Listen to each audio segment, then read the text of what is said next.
Hey there, sleepyheads. Welcome back to the channel.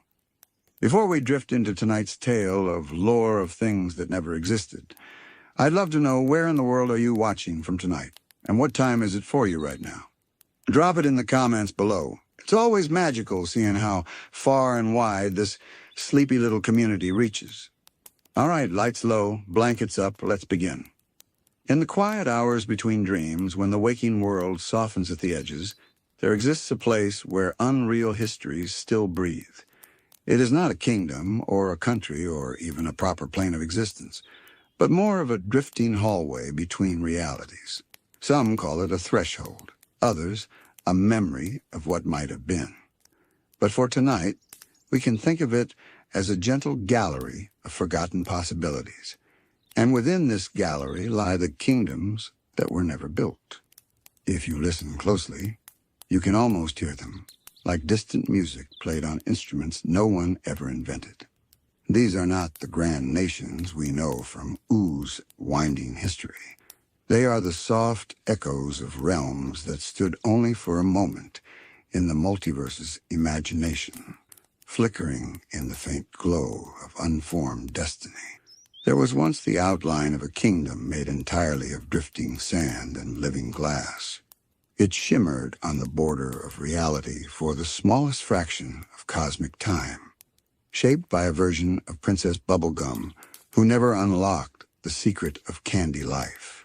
In that branch of possibility, she still molded matter, still shaped the world with the precision of a scientist, but her creations were fragile, translucent things, towers that hummed like hollow shells, walkways that caught sunlight in luminous curves, and guardians shaped from silica that moved with slow, deliberate grace. Some say that this unmade kingdom would have stretched across the desert south of Oo, glistening like a mirage. Others imagine it standing quietly beside the sea, where tides polished its structures into shimmering dunes.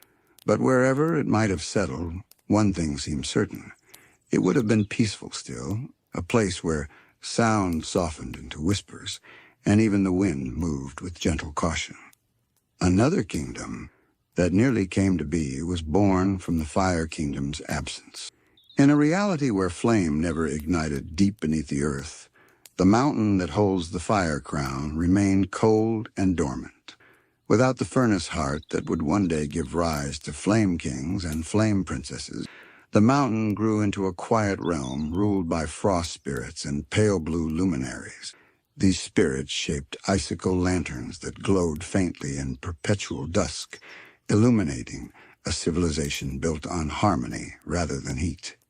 Had this frost-lit realm existed, it might have been a place of contemplative stillness. Elders carved histories into frozen stone, and children of ice drifted like snowflakes across courtyards that shimmered with delicate patterns. From time to time, gentle auroras would drift overhead, painting the sky with slow-moving ribbons that guided travelers through the pale mountain paths. But this vision, too, evaporated before it could truly form, leaving behind only the quiet thought of what a world without fire might have looked like. There are also whispers of an underwater princedom, a dreaming place that never reached the surface of any timeline. It was shaped, according to the cosmic oracles, by the idle thoughts of a magi who once slept through a century-long nap. In that slumber, he imagined a kingdom beneath the waves, illuminated by drifting bioluminescent trees. These trees never existed, yet their glow is said to echo faintly in the deeper multiverse, like lanterns seen through a fog of forgotten memory. In this dream-born kingdom, water spirits would glide between towering coral spires, carrying news in the form of small bubbles that drifted upward and popped softly against the surface.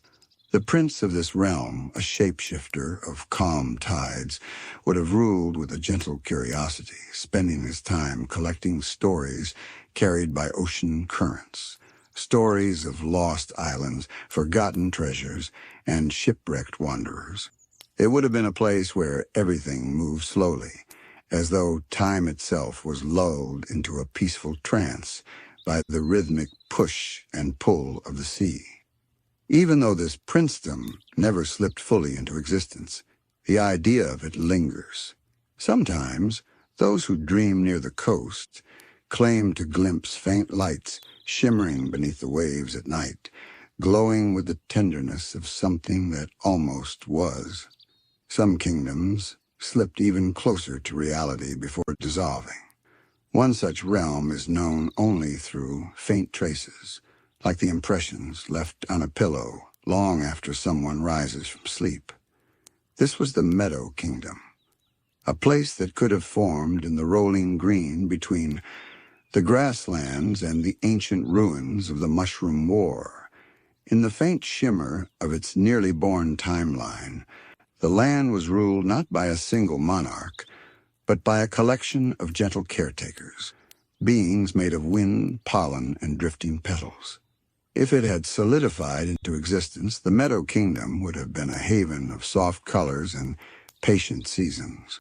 Pathways lined with whispering wildflowers would have led travelers to quiet gathering places where stories were exchanged in the language of rustling leaves.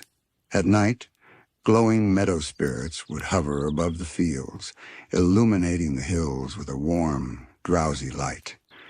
They would have recorded history not in books or carvings, but in the way certain flowers bloomed each year, their arrangements forming a living tapestry of memory. Some legends suggest that this kingdom faded because no great sorrow or conflict ever touched its earliest echoes.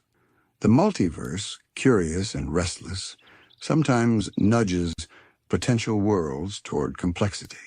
And perhaps the Meadow Kingdom was simply too gentle, too peaceful, to gain the momentum needed to truly form. Still, on quiet nights, those sensitive to magic swear they can hear a faint chorus of wind spirits singing lullabies across the open fields. There exists another almost kingdom, one far stranger and more elusive. It is known as the Silver Loom, a realm not of land or stone, but of woven time. In the multiverse's early imagining, a group of ancient weavers nearly came to be. They would have tended to threads of destiny, gently adjusting the flow of possible futures. Their kingdom wasn't built in a physical place. Instead, it floated above reality like a softly glowing tapestry, shimmering with colors that no human eye has ever fully perceived. Had it existed, the Silver Loom would have been populated by beings who resembled tall, graceful figures composed of strands of light. Each movement they made would have produced delicate chimes, and each chime would have nudged the world below toward small acts of kindness, unexpected meetings, and the slow healing of old wounds. The loom was meant to serve as a guardian of subtle goodness, balancing the heavier forces that rise and fall through history. But the loom never anchored itself. Some scholars speculate it vanished because reality already selected other forces to shape destiny. Prismo with his wishes, the cosmic owl with his dreams, and even beings like Orgalor with their chaotic influence. There was simply no room for another guiding hand. Yet every so often, when events unfold with uncanny gentleness, some wonder if a single shimmering thread from the unmade loom still brushes against our world. Not all forgotten realms were peaceful. On the distant edge of non-existence, there lies the faint shadow of the Iron Orchard, a kingdom that almost emerged from a timeline where technology persisted far longer after the Mushroom War. It would have been a place of towering metal groves, each tree humming with quiet electricity. The people of the Iron Orchard, half organic and half mechanical, would have drawn energy from the living circuitry woven beneath the earth.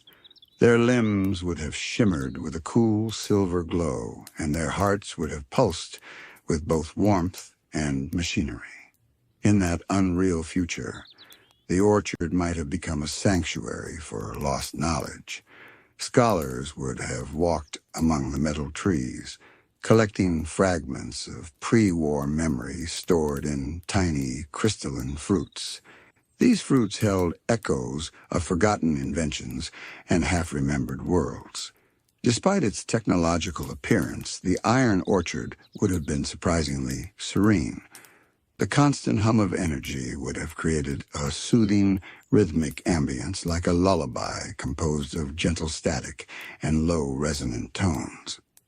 But this kingdom never took root, dissolving under the weight of competing forces, the return of magic, the rise of elemental power, and the unpredictable stirrings of beings like the Lich.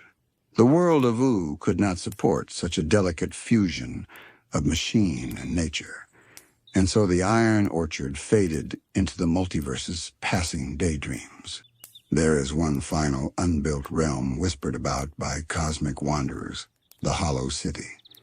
A kingdom formed not from presence, but from absence. It is said that the Hollow City almost existed in timelines where vast voids appeared after significant magical events. It would have been a city of open arches and quiet corridors, shaped entirely from pale stone, that carried echoes of unseen voices. Travelers would have described it as a place where empty space felt welcoming rather than frightening, where silence carried a sense of companionship. The Hollow City was a place of soft contradictions. Though empty, it was never lonely. Shadows danced along the walls as if remembering steps that never happened. Courtyards stretched outward in endless patterns, lined with statues of beings who never lived, their features only faintly suggested, like sketches caught in mid-thought. It is said that in some quiet corners the air itself hummed with faint memories of conversations that never occurred, a soft echo of the lives that could have been, had the city crossed the threshold from imagination to reality. In this city, time would have flowed like a slow river, bending and curving in ways unfamiliar to those who inhabit the waking world. A single walk through its streets might have felt like the journey of years or merely moments, depending on how deeply one listened to the whispers of what never was. Magic in the Hollow City would have been subtle, not the blazing kind that reshapes mountains or summons storms, but the kind that lingers in small gestures, the faint curl of a leaf in a breeze, the glint of moonlight on a stone, the quiet adjustment of possibility itself.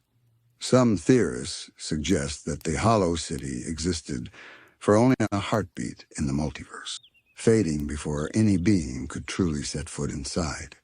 Others whisper that it exists still, hovering at the periphery of consciousness, only glimpsed in the moments between sleep and waking. Those who sense it describe a feeling of profound calm, a gentle assurance that even in what never existed, there is beauty, there is order, there is a soft echo of potential waiting to be remembered. Beyond the Hollow City, there were kingdoms shaped by a different kind of almost. These were the places that almost bore rulers, almost felt the warmth of community, almost took their place in the tangled chronologies of Ooh. Among these, the Kingdom of Falling Stars is perhaps the most poetic. In a timeline brushed aside by the currents of fate, the night sky rained softly, carrying fragments of light that could have formed sentient constellations. From these wandering stars, a kingdom was meant to rise. Its palaces were delicate webs of starlight, glowing softly against an eternally dusky horizon, suspended as if gravity itself had chosen not to claim them. The people of this kingdom were imagined as luminous beings, their forms only partially solid, as if caught between being and memory. They would have walked upon bridges of light that shimmered beneath their weight, and when they spoke, their voices carried in trails of luminescence, spreading stories across the infinite sky. Festivals would have marked the passing of comet paths, while quiet evenings were reserved for watching the slow dance of galaxies drift across the horizon. Yet the kingdom of falling stars never anchored to any reality.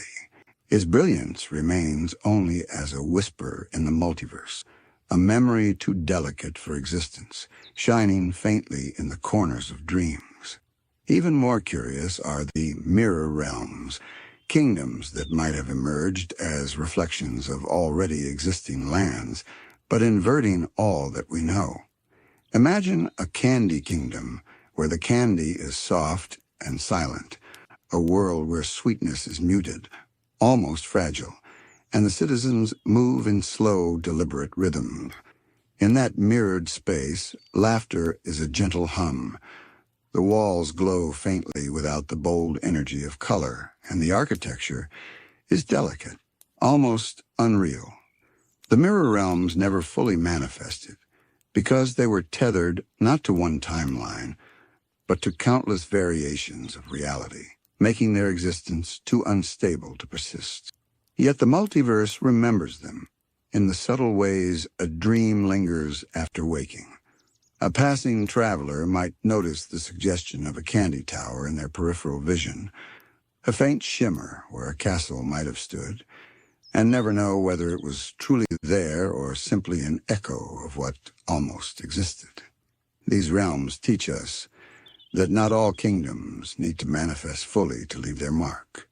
Their traces, like whispers in the dark, can influence the paths of those who do exist, bending possibility in the softest ways. And then there are the kingdoms that existed only as ideas before the Mushroom War. Long before the fires reshaped the world, the multiverse held fragile outlines of nations that never survived the turbulence of creation.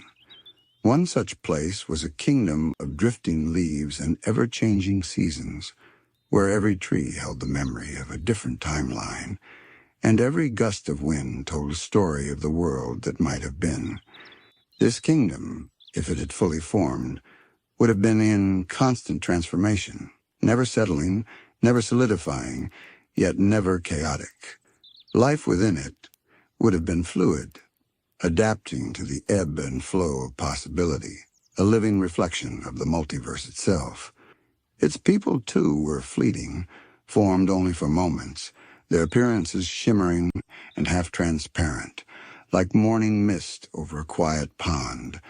They would have been storytellers, travelers, and guardians of memory, preserving the events that never truly happened and passing them gently from one generation of ephemeral beings to the next. It is said that the kingdom's disappearance left a subtle impression on the world, faint but persistent, influencing the growth of plants, the flow of rivers, and the quiet patterns of clouds in ways that are almost imperceptible. These kingdoms that never existed are not failures or voids. Rather, they are reminders that the multiverse is vast, and that the stories we know are only a fraction of what could have been. They invite us to pause, to drift into the quiet spaces between realities, and to consider the beauty of potential, of worlds that shimmer just long enough to leave an echo behind. And yet, even as these kingdoms dissolved into the quiet folds of non-existence, they left behind soft fingerprints on the fabric of ooh. Some nights, when the moon hangs low and the air carries the scent of rain-soaked grass, you might feel them in subtle ways. A breeze that stirs leaves in a pattern too deliberate to be random, a shadow that lingers just a fraction too long, or a faint shimmer along a distant horizon that vanishes when you blink. These are not illusions or tricks of the mind. They are gentle traces of the kingdoms that almost were, whispering to those who know how to listen. There is a certain melancholy in their absence, a quiet sadness that speaks not of failure, but of what might have been. The sand and glass kingdom, with its delicate towers humming faintly, reminds us that precision and beauty alone are not enough to anchor a kingdom in reality. The frost-lit realm, with its gentle auroras and snow-drifting children, shows that serenity may be too fragile to withstand the tides of time and change. The underwater princedom, with its bioluminescent trees and slow-moving waters, teaches that even the most tender dreams can evaporate before they fully meet the waking world. Yet there is also wonder in their fleeting presence. Each kingdom that never was serves as a soft meditation on possibility, on the infinite paths the multiverse could have taken, and on the gentle, almost imperceptible ways that unrealized ideas can brush against reality. The Meadow Kingdom, where wind and petals acted as caretakers, offers a vision of peaceful existence unbound by conflict. The Silver Loom, with its woven threads of destiny, hints at quiet guidance unseen but deeply felt. Even the Iron Orchard, its mechanical hums harmonizing with natural rhythms, leaves a sense that innovation and magic can exist in balance, even if only in thought.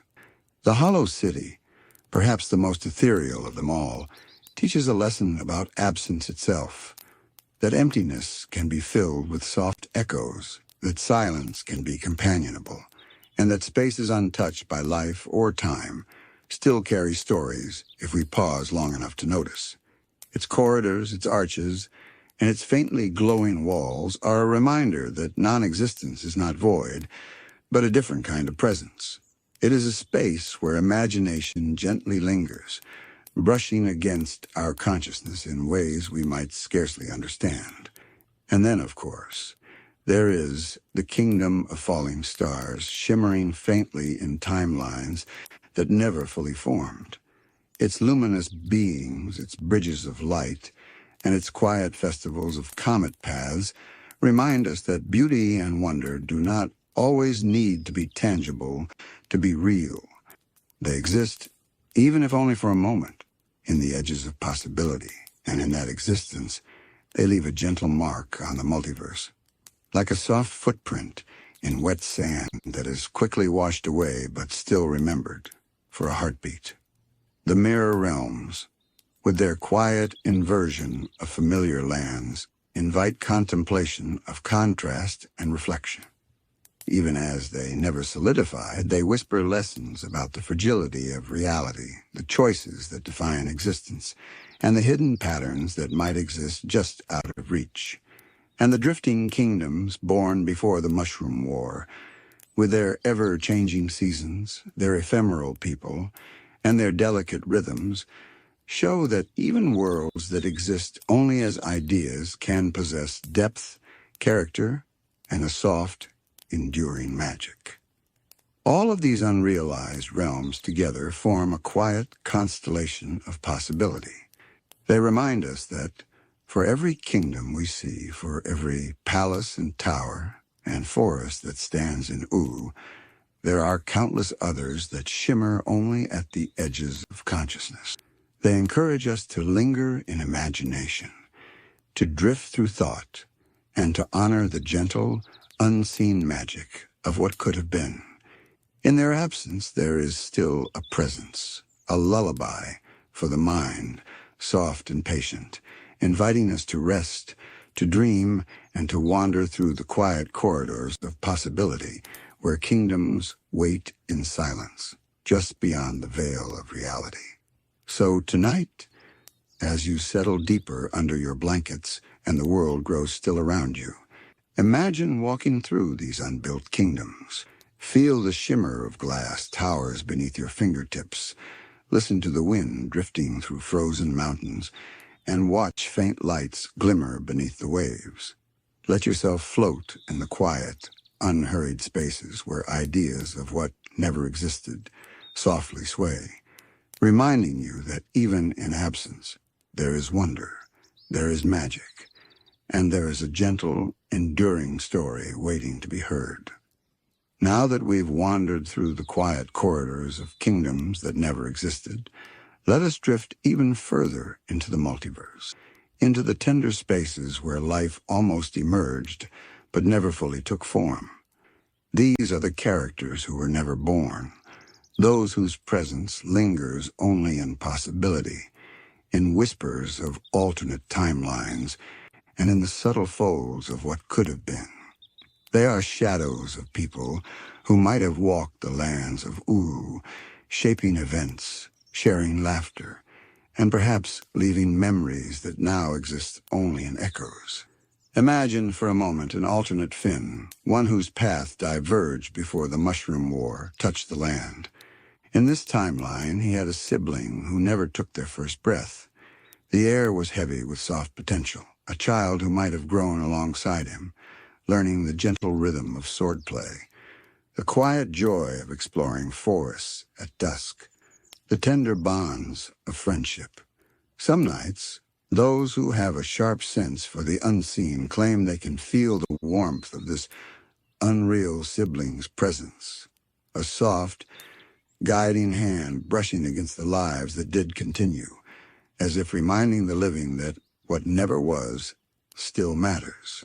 Then there is Peppermint Butler, or rather, the version of him that never emerged. In one quiet thread of possibility, he remained entirely innocent, untouched by the temptations of dark magic and forbidden knowledge. In that reality, his candies were simple confections, enjoyed with laughter rather than intrigue.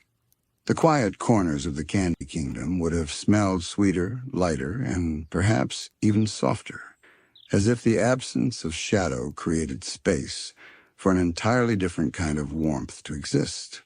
This version of Peppermint Butler might have been nothing more than a caretaker of sweets, yet in his simplicity, he would have radiated a gentle, grounding energy, reminding everyone around him of the softness of ordinary life. Across the multiverse, there existed the potential for an alternate Marceline, a shadow twin who never became a vampire. In this timeline, the tragic circumstances that drew her into the nightosphere never occurred, and she remained a child of music and sunlight. Her songs would have been delicate lullabies carrying the subtle melancholy of someone who knows the beauty of fleeting moments without the weight of centuries. The guitar she played would have resonated with innocence rather than longing, and her friendships might have blossomed differently, quieter and more ordinary, yet no less meaningful. She would have danced in sunlight instead of shadows, her laughter like wind chimes carried across a peaceful afternoon. And yet, even those who never existed cast gentle ripples across the universes that did. The choices they did not make, the steps they did not take, quietly shaped the flow of events, bending the currents of reality with their absence. Consider the adventurers who almost set out on quests beside Finn and Jake, companions whose courage or curiosity never fully manifested. One might have been a quiet strategist, mapping out paths through the treacherous mountains that eventually became known only through rumor. Another could have been a healer, soft-spoken and kind, whose presence might have altered the outcome of battles that we now know in history. Their absence is not emptiness, but a subtle shaping force, a gentle undercurrent that guides the stories we do know. Some characters never born were not humans or candy folk, but beings of magic and mystery, spirits that nearly took form in the forests, guardians that almost watched over hidden glades, or sprites whose songs almost harmonized with the natural rhythms of Ooo. In these cases, their potential flickered like candlelight in a quiet hall, illuminating paths that never quite opened and offering protection that was never called upon.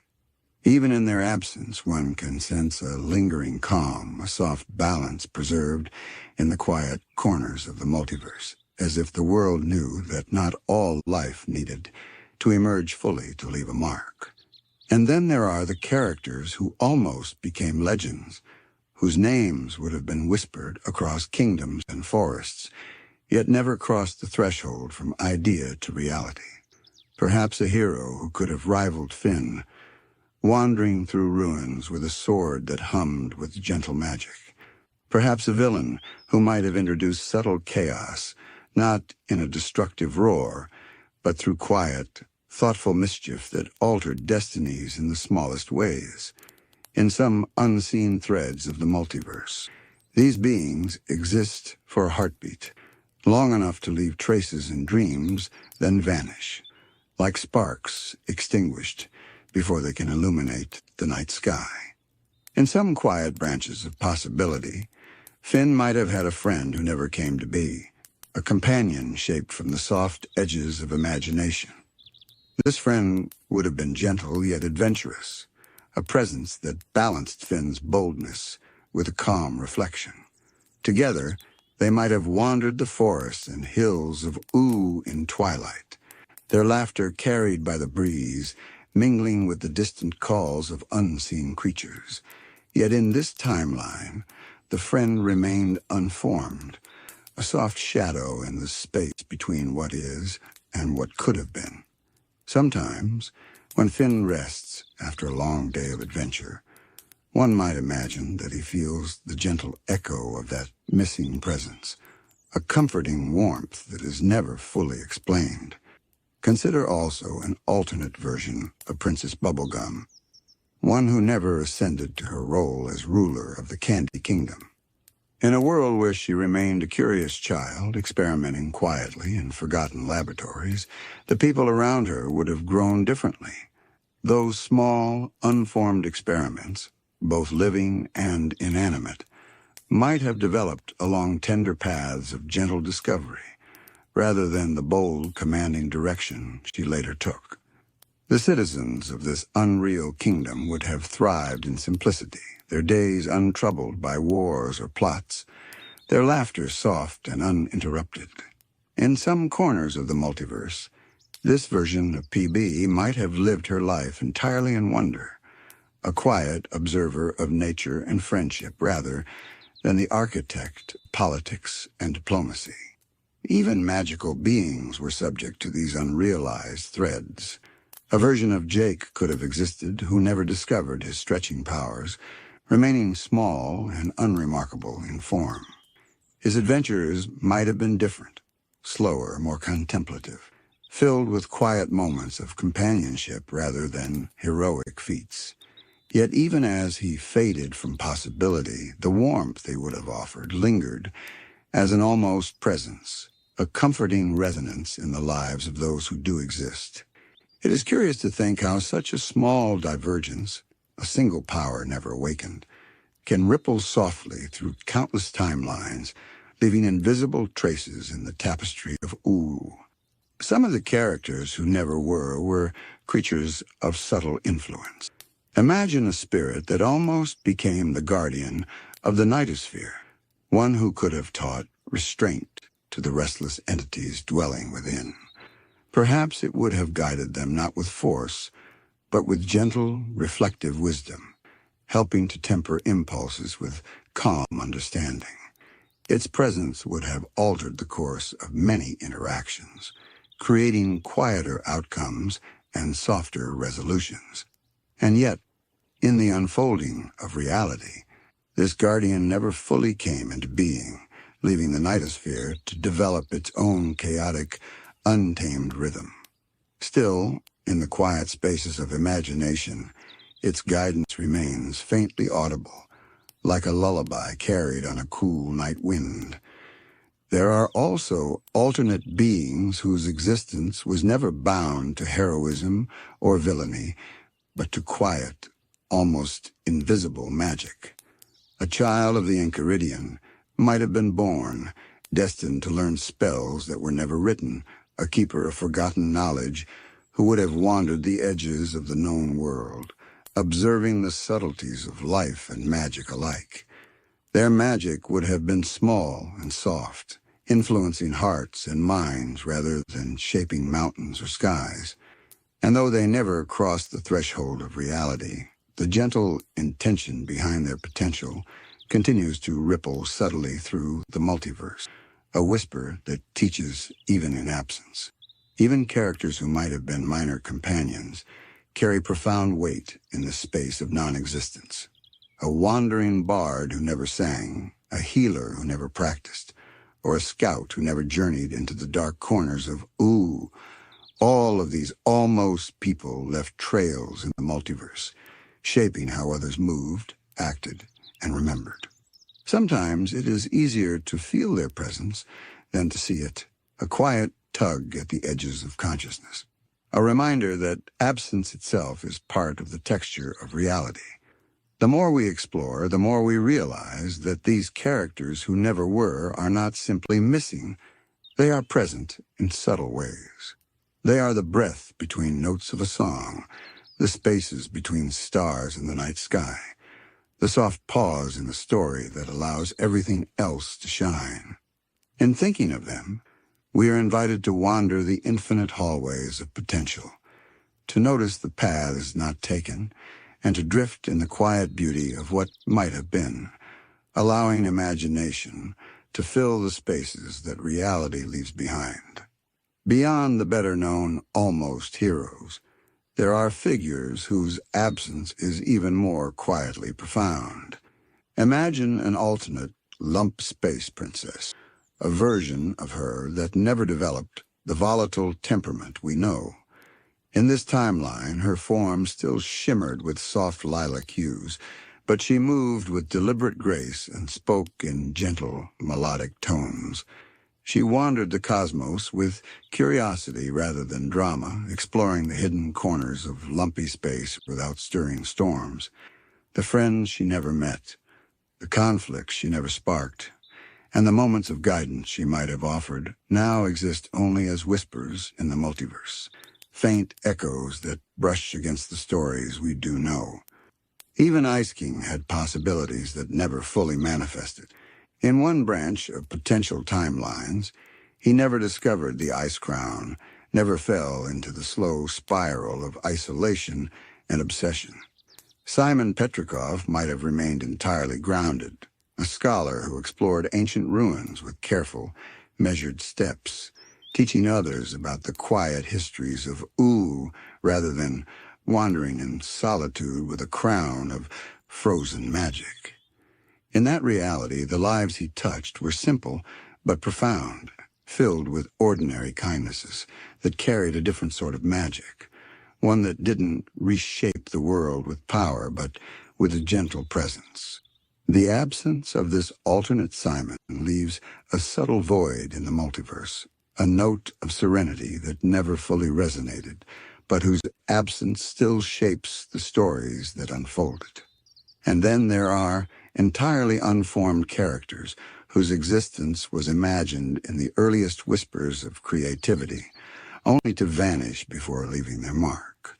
Perhaps there was a forest child who could have befriended Marceline long before her travels, teaching her the quiet language of trees, the soft music of rustling leaves, the subtle rhythms of life untouched by magic or misfortune.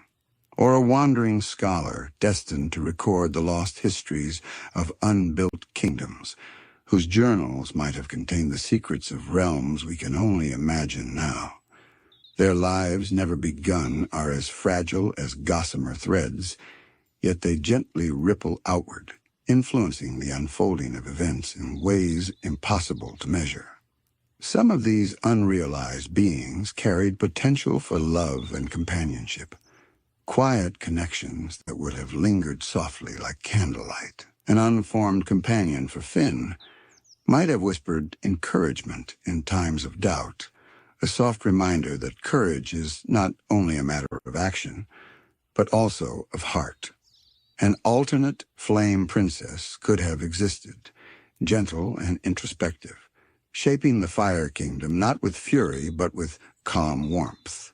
These presences never touch the world directly, yet their imagined influence forms a quiet lattice beneath the timeline we know, holding threads that support the heroes and lands of Ooh in unseen ways. There are also figures who might have existed as guides, spirits of knowledge and wisdom that never fully crossed into reality. A sage who could have counseled Princess Bubblegum, a quiet archivist in the tree fort recording Finn and Jake's adventures, or a custodian of magical libraries that never grew beyond imagination. Each one almost breathed, and in their absence, their potential energy lingers like a soft vibration, suggesting lessons learned through paths never walked. In the stillness of bedtime, we can almost feel their gentle presence, guiding us through imagined corridors of possibility, reminding us that every choice not made, every life not lived, shapes the tapestry of what we do experience. Even villains, too, play a role in this quiet speculation. A rogue who almost challenged the Candy Kingdom with subtle cunning rather than violent chaos. A trickster who never fully formed, or a shadowy entity whose interference would have nudged events toward unexpected resolutions. All of these characters existed only for a heartbeat in the multiverse. Their absence is felt in the quiet balance of the world, the way small divergences shift outcomes gently and invisibly.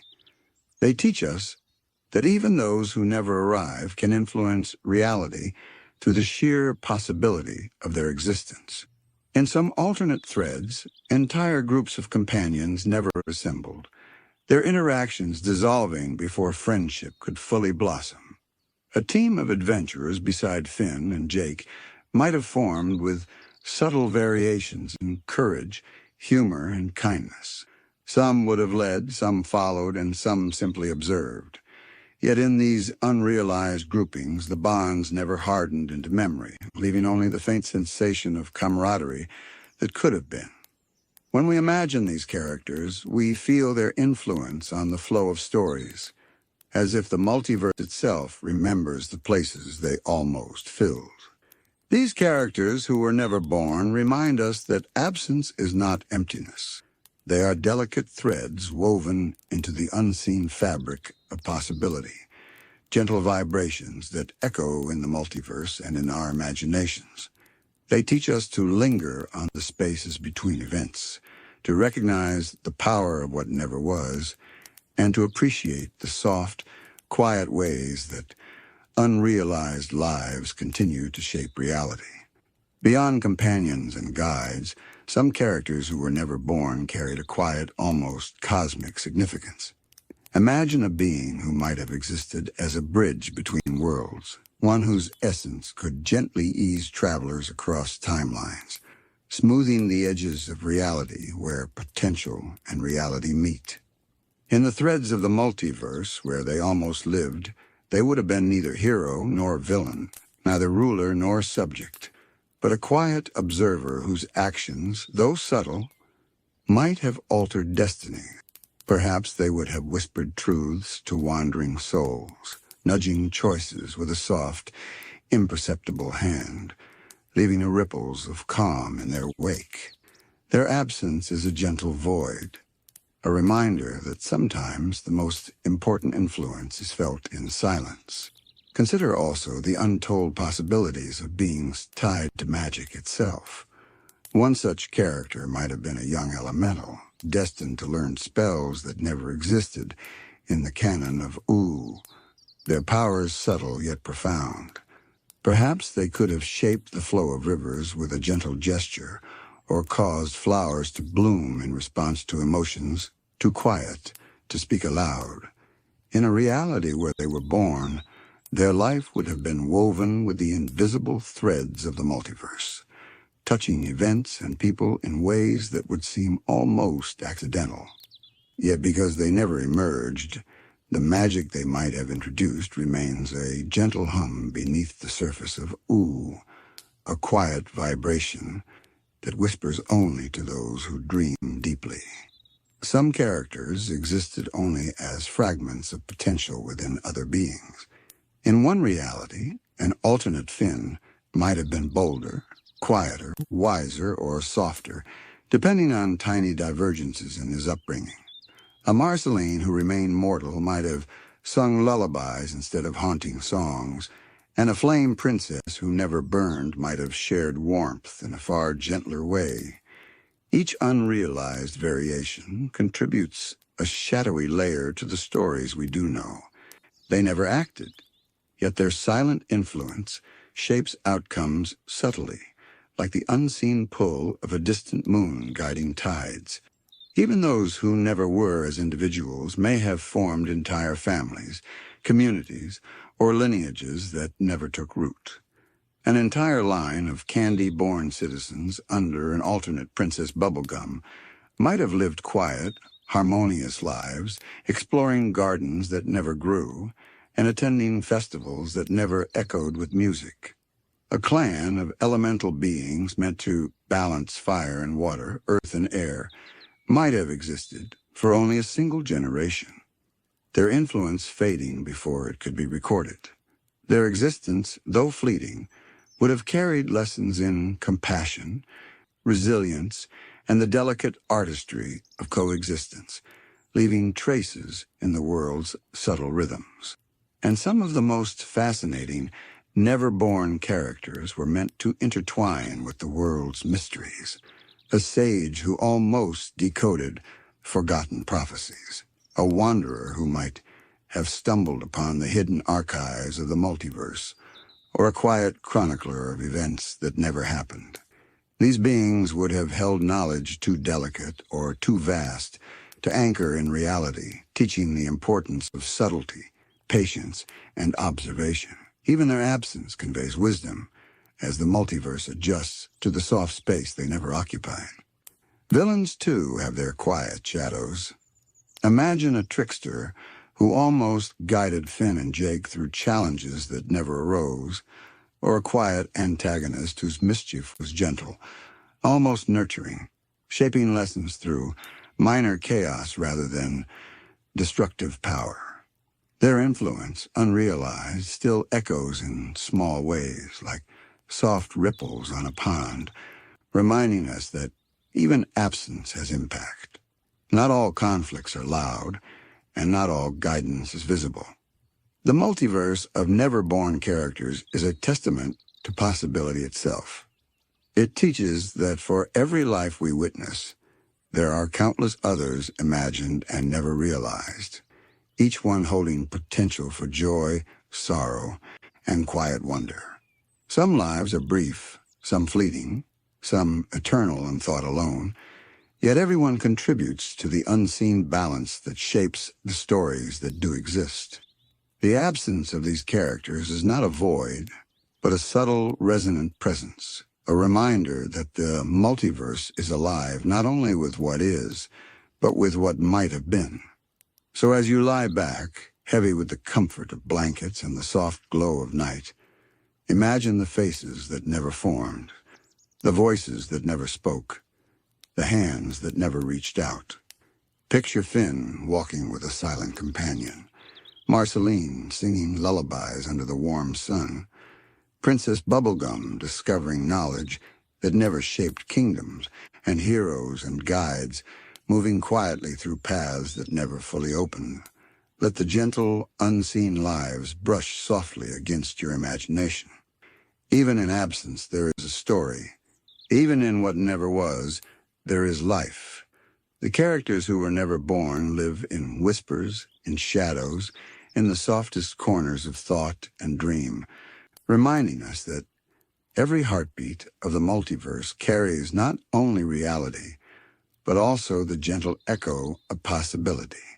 Tonight, as the world grows still, let your mind wander among these unrealized lives and rest in the comforting presence of what might have been, suspended delicately between dream and reality. Segment 3. Now let us drift from the tender lives that never began into another quiet corner of possibility, the wars that never happened. These are not battles we have records of, nor conflicts sung in heroic ballads. They are the faint stirrings of potential, events that hovered on the edges of timeline, almost unfolding but ultimately dissolving before they touched reality. They exist in the gentle space between thought and action, like the distant rumble of thunder that never quite arrives, or the faint echo of a drumbeat fading into silence. Imagine, if you will, a great conflict between the Candy Kingdom and the Fire Kingdom that never ignited. In some branch of possibility, Princess Bubblegum once considered a bold experiment that might have provoked a fiery clash, but the choice never fully ripened. Flame Princess, in this timeline, remained unaware of the provocation, and the mountains of fire slept quietly beneath the sky. The armies of candy soldiers, poised to march, dissolved into ordinary routines, while the potential for devastation settled into a soft, shimmering memory. It is said that in dreams one can glimpse the faint outlines of these armies, standing still, their banners hanging limply, their swords untouched, as if waiting in patience for a battle that will never come. Some of these unrealized conflicts existed on scales so vast that the multiverse itself almost trembled in anticipation. In a forgotten timeline, Prismo and the cosmic owl might have entered a quiet struggle over the fate of countless worlds. Not violent or loud, but a subtle, slow-moving clash of wishes, intentions, and visions.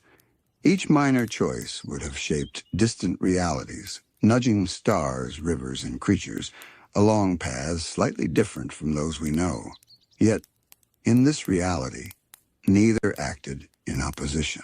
Instead, their potential conflict dissolved into a quiet harmony, and the universes remained undisturbed, carrying only the faintest impression of what might have been. There are also wars whose beginnings were simple and almost invisible, like the gentle ripple before a wave. The ancient tree spirits, once poised to rise against invading forces in a far-off timeline, eventually refrained. The forest that would have erupted in quiet rebellion remained still, their leaves brushing gently against one another in the soft winds of peace. The tree's collective consciousness, which might have summoned armies of roots and vines, chose instead to sway in a calm rhythm, allowing creatures of all kinds to pass freely beneath their branches. The memory of this near uprising lingers faintly, a murmur in the leaves for those attuned to the subtle currents of the multiverse. Even the great conflicts imagined before the Mushroom War carried this quiet weight. There were timelines where kingdoms not recorded in history might have clashed with cataclysmic intent, where armies of ice, fire, candy, and stone would have met in slow, deliberate campaigns that could have reshaped continents. Yet the currents of chance, the gentle nudges of unseen forces, and the soft interventions of what we might call luck, diverted these wars before a single arrow flew. In these absent battles, the strategies, the victories, and the losses exist only as faint, dreamlike impressions, like shadow plays flickering on the walls of a sleeping mind. Some wars were smaller, quieter, yet no less significant in the multiversal balance. Imagine a conflict between rival elemental practitioners, their magic poised for subtle dominance rather than destructive force. Spells of wind and water, of fire and earth, were practiced in anticipation of a duel that never arrived. The practitioners, like dancers, paused mid-step, held their movements in suspended anticipation, and then slowly, quietly lowered their arms. No victory was claimed, no defeat suffered, but the mere possibility shaped the way magic flowed in surrounding realities, bending the rhythm of rivers, the paths of storms, and the quiet glow of stars in ways that are imperceptible to those living in the main timeline. Even the smallest near wars carry a weight of wonder. A disagreement among wandering spirits or minor kingdoms might have escalated into long campaigns, yet they often dissolved because the multiverse seems to favor balance over unrestrained chaos.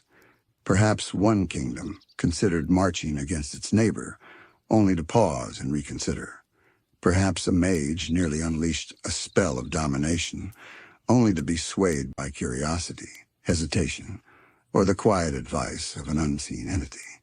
In these tiny divergences, the multiverse hums gently, whispering the lesson that what does not happen is as important as what does, and that absence can be a form of protection, preservation, and soft guidance.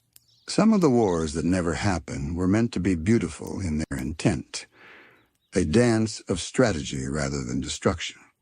Armies would have moved not with fury, but in careful choreography, their weapons raised in silent salute rather than aggression.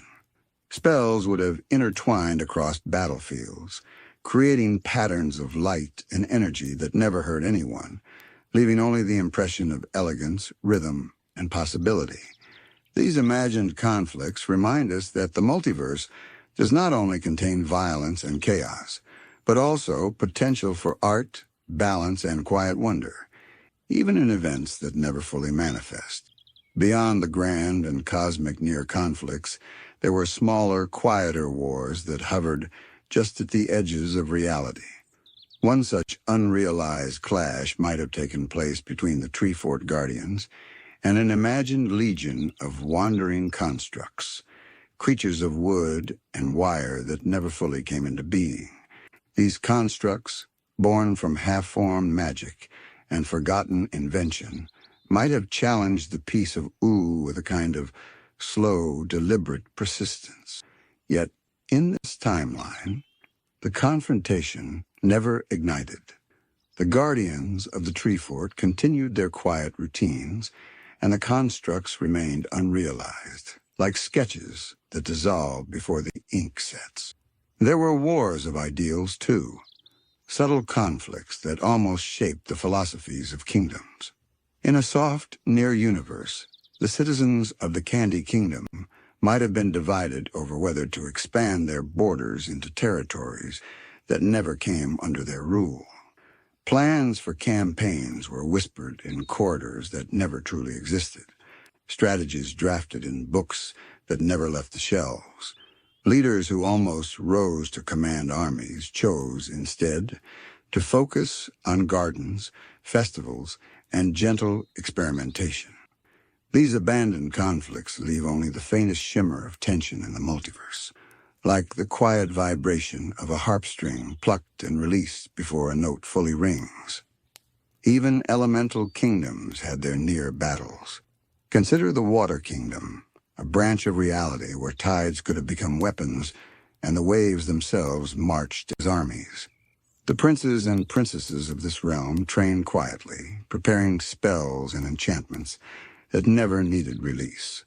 The rivers and seas would have carried the memory of these maneuvers, a subtle rhythm in the currents that persists even now. The multiverse remembers not only the wars that occurred, but also those that almost did, honoring the restraint and choice of forces that could have reshaped worlds but chose calm instead. Some of the most fascinating, unrealized wars are those that almost occurred in the skies. Imagine fleets of floating ships, powered by magic or whimsy, maneuvering above the clouds of ooh in a graceful tension of strategy. In some timelines, aerial skirmishes were carefully planned, their outcomes poised to shift the balance of unseen realms. Yet before the first bell could strike or the first arrow released, these conflicts dissolved into possibility, leaving the skies untroubled, the clouds drifting lazily, and the sun's rays falling evenly across lands untouched by battle. These imagined clashes teach a quiet lesson. Their restraint can carry as much weight as action, and that some battles are never fought because the multiverse knows the value of soft preservation. Even the smallest, almost forgotten skirmishes hold gentle significance. A disagreement between wandering adventurers, a minor miscommunication among elemental spirits, or a fleeting rivalry between magical creatures could have escalated into days of quiet tension. Yet these conflicts never fully ignited. Their strategies, their moments of hesitation, their choices to pause or withdraw exist as delicate threads that shape reality in invisible ways. When we dream of these unrealized battles, we sense not anger or fear, but the soft hum of possibility, a gentle reminder that even what does not happen matters. Some unrealized conflicts might have carried the weight of ethics, subtle questions of right and wrong that never needed resolution. Imagine a kingdom poised to challenge another over an idea, a philosophy, or a law that could have shaped countless generations. The confrontation was never waged, yet the potential for moral clarity, for understanding, for quiet reflection, remains as an echo in the multiverse. Even in its absence, the near war teaches that wisdom often exists not in combat, but in the calm decision to hold back, to observe, and to let harmony persist. And so the wars that never happen are not empty spaces. They are soft, invisible currents, guiding the flow of timelines, shaping kingdoms and characters in ways we cannot always see. They remind us that restraint, choice, and quiet observation are as important as bold action. They exist as gentle echoes, a lullaby of possibility that teaches patience, reflection, and the subtle beauty of paths not taken. Some of the wars that never happened were the quietest, yet they carry the deepest resonance. Imagine a branch of Ooh where the elemental kingdoms almost clashed over the control of the skies, air and fire, water and earth, poised for delicate confrontation, each aware of the other's subtle strengths. Spells were practiced in anticipation, formations rehearsed across clouds and rivers, yet the moment of ignition never arrived. The tension was present, like the slow charge of a storm before rain, but ultimately the sky remained calm, soft sunlight scattering across forests and mountains. In this unrealized war, no life was lost. Yet the potential shaped the rhythm of seasons, the course of rivers, and even the gentle sway of trees, as if nature itself had absorbed the lessons of restraint. In other timelines, small border disputes between kingdoms nearly escalated. Perhaps a minor kingdom of moss-covered stone almost challenged the dominance of a nearby forested realm. Plans were drawn, alliances whispered, strategies pondered. The armies were small, the magic subtle, yet the tension would have been palpable to those attuned to the multiverse's quieter currents. Yet before the first skirmish could occur, the leaders hesitated, a gentle whisper of conscience or chance altering the path of events. In these moments, the absence of war left space for gardens to bloom, rivers to flow uninterrupted, and lives to unfold in peace. The unrealized clash becomes a meditation on patience, showing that not all power needs to be exercised to leave its imprint. Some of the most intriguing near wars involve beings who exist largely in imagination. Spirits of forests, rivers, and mountains almost formed alliances or rivalries with mortal kingdoms. A council of ancient spirits might have considered intervention in the human or candy kingdoms, debating the morality of influence versus restraint. Plans for subtle manipulation, for guidance, for quiet tests of character were drafted in silence, yet never executed. The world continued without upheaval, but if one listens closely, the forests still hum with the rhythm of what almost happened. The rivers carry patterns that mirror potential strategies, and the mountains seem to stand taller with the weight of paused intention. Then there are conflicts shaped entirely by magic. A mage or elemental nearly unleashed powers that could have toppled mountains or shifted rivers, yet they held back. Perhaps their hesitation was born from curiosity, restraint, or subtle guidance from an unseen hand.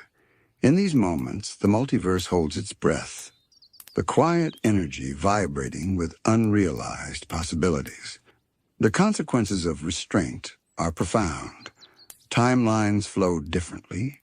Characters grow in ways that would not have occurred under pressure or attack, and the lands themselves preserve a calm that might have been shattered. Even what does not happen carries an invisible, gentle force, shaping reality through its absence. Some unrealized wars are remembered in the faintest ways.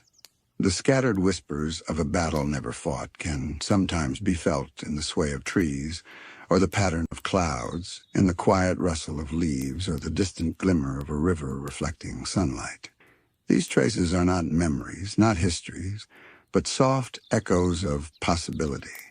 They remind us that every pause, every choice to hold back, leaves its mark. And in a world as magical as ooh, where every leaf, star, and raindrop carries energy, even unrealized events contribute to the rhythm and texture of life.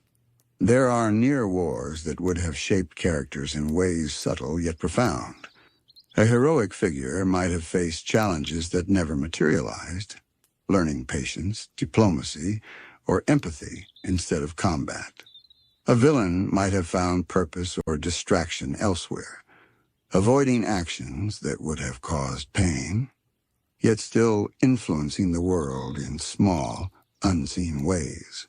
In these almost conflicts, growth occurred not through struggle, but through the quiet space that absence creates, a soft shaping of character and destiny without the need for violence. Even the wars that never happened carry a quiet poetry. In one nearly formed timeline, armies would have marched across fields that now remain untouched, banners fluttering in a wind that never carried blood or sorrow. Spells that could have lit the sky were restrained, their energy absorbed back into the fabric of possibility. Entire populations, kingdoms, and civilizations that almost faced turmoil were spared by the gentle hand of chance, timing, and the subtle guidance of unseen forces. These unrealized conflicts are not failures. They are lessons, reminders that restraint, timing, and the soft pauses between action carry meaning just as weighty as the events we witness. And so, as you lie under your blankets tonight, imagine these near wars quietly pause in the multiverse. Visualize armies standing still on misty fields, mages with hands raised in spellcasting that never completes, elemental forces dancing in preparation only to settle again into calm. Feel the quiet hum of possibility vibrating through the land, shaping rivers, mountains, forests, and hearts. Let yourself rest in the knowledge that even the battles that never were contribute to the gentle, balanced rhythm of ooh. Some of the most intriguing wars that never happened hover at the edges of legend, battles so vast and intricate that they could have reshaped not just ooh, but the very flow of time and space within the multiverse. In one such branch of possibility, the elemental kingdoms were poised for a grand convergence, each prepared to assert dominance over the skies, rivers, mountains, and forests. Air, fire, water, and earth might have collided in a slow, deliberate dance of strategy and magic. Armies formed, spells were rehearsed, and banners were raised, yet the conflict never fully ignited. Instead, the forces paused, suspended in a moment of cosmic hesitation, and then gradually dissolved, leaving only the faintest hum of power lingering in the skies, rivers, and hills. The world remained intact, but the echo of that potential energy continues to ripple subtly, shaping the way magic moves, the rhythm of seasons, and even the heartbeat of creatures who sense more than they know. There are also battles that almost occurred in more intimate, human-scale settings. In a timeline that exists only in whispers, rival adventurers might have confronted one another over paths not taken, treasures not claimed, and choices never made. A duel could have erupted between a young hero and a would-be villain under the moonlight, swords and spells poised for a single, decisive moment. Yet in that stillness, both figures paused. Perhaps curiosity, hesitation, or the gentle guidance of an unseen force held their hands. They lowered their weapons, their breath mingling in the cool night air, and the clash dissolved before it began. The quiet impact of that restraint shaped their destinies, altering the lives of countless beings and subtly changing the courses of countless future stories.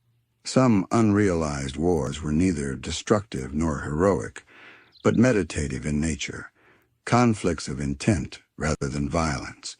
Spirits and magical beings almost collided over questions of stewardship and responsibility.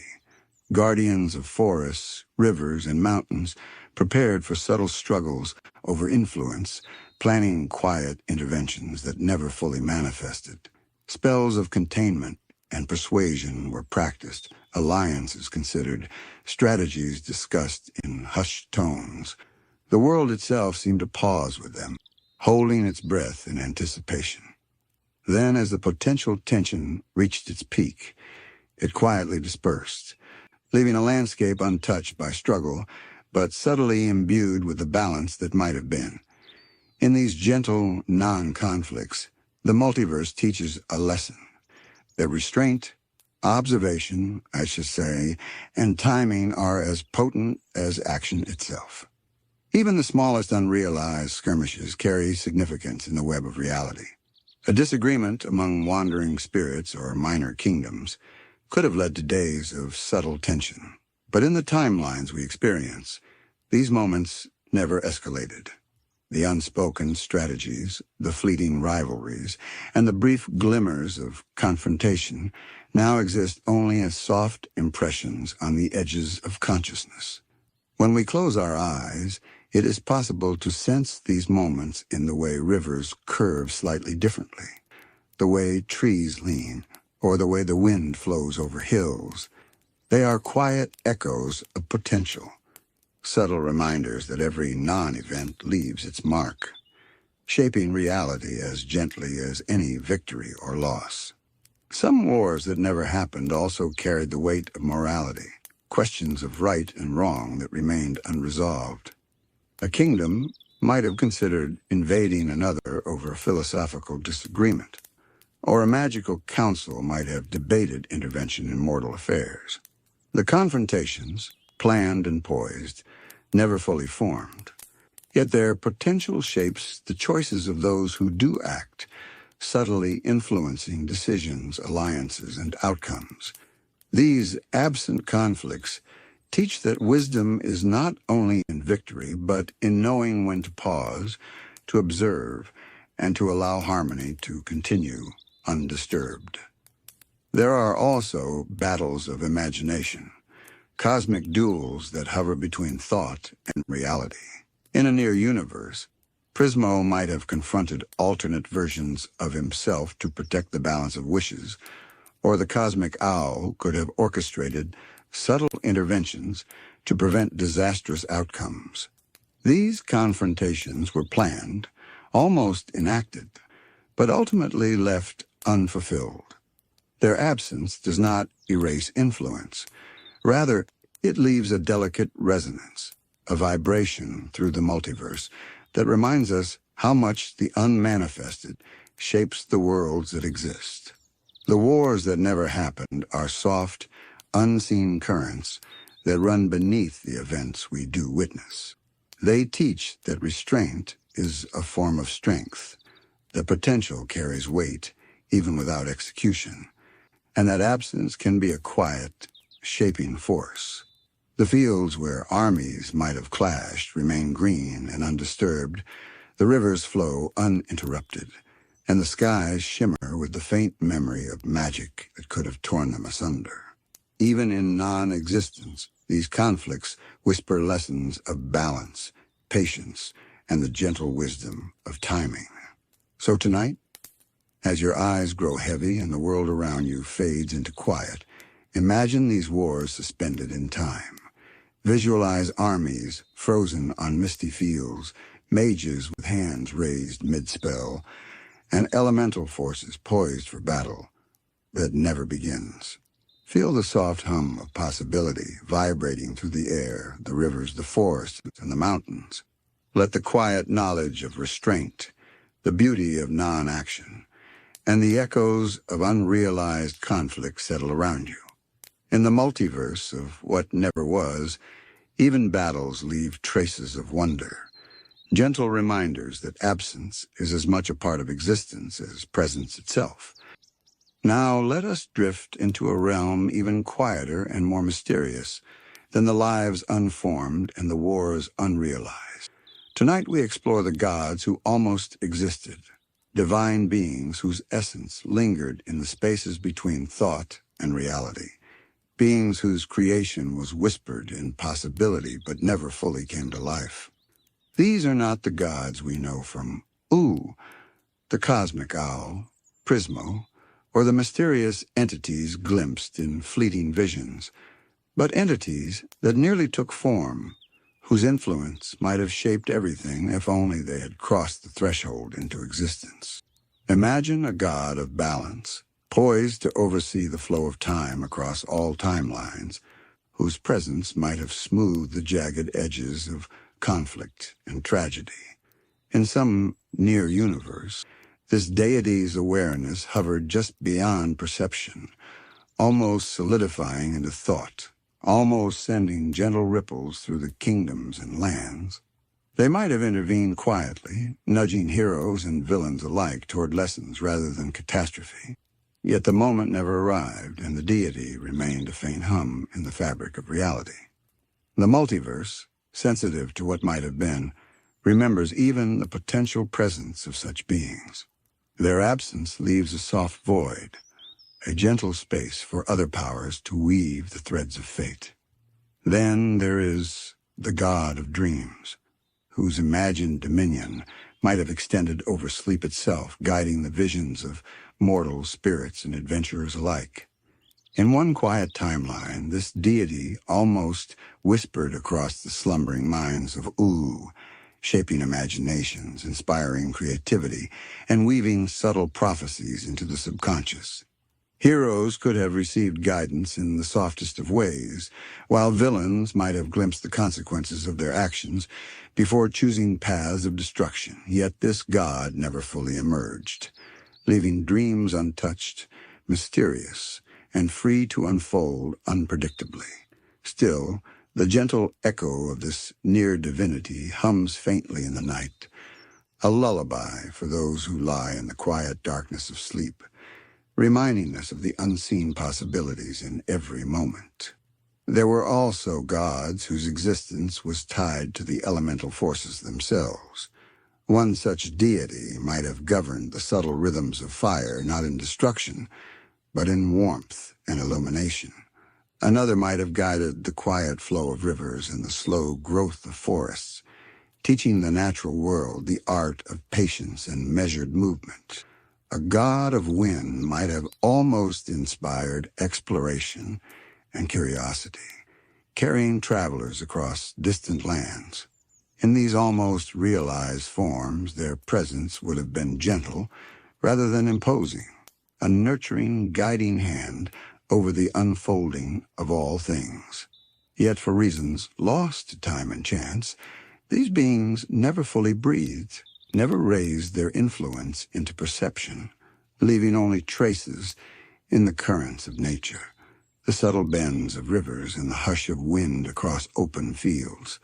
Some near gods existed, not in power, but in intention, ethereal beings whose essence was almost anchored to morality, compassion, and the subtle lessons of living. They might have guided heroes on their quests, whispered wisdom into the ears of leaders, or mediated the tension between rival kingdoms. Yet they remained unrealized, their forms dissolving into thought before action. The multiverse remembers them not as gods, but as soft potential, like the half-formed melodies that hover before a song takes shape, resonating faintly in the worlds that do exist. Even cosmic beings almost took shape in response to singular events, poised to influence outcomes that never fully transpired.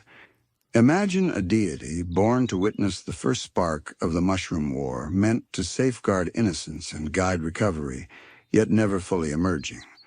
The timeline shifted slightly, subtly accommodating the absence, as if the multiverse acknowledged the missing presence while weaving the story forward. This god, whose compassion could have softened pain and whose wisdom might have tempered chaos, remains a gentle vibration across the unseen corridors of existence, hinting at what could have been while never stepping fully into being. There were gods who might have been companions to heroes rather than rulers of worlds. In one quiet timeline, a deity almost chose to walk alongside Finn, observing and guiding without interference, their presence soft yet perceptible. Their wisdom might have shaped choices in subtle, almost invisible ways, giving Finn insight at crucial moments, not by command or force, but through gentle influence. In other threads, a god might have nurtured Marceline's music, amplifying her melodies with a cosmic resonance, allowing her songs to carry hidden truths and comfort across the multiverse. Yet these deities never fully existed, their roles unclaimed, leaving the unfolding of events to chance and the quieter mortal influences that we know. Even gods who almost existed are remembered in patterns, not stories. The sway of trees, the flow of rivers, the quiet balance between light and shadow all carry hints of beings that never fully formed. These are entities whose existence was never recorded in myth or legend, because they never completed the act of creation, yet whose gentle hum persists, echoing in the subtle interstices of reality. Their influence is not forceful or direct, but soft, perceptible only to those attuned to the currents of possibility.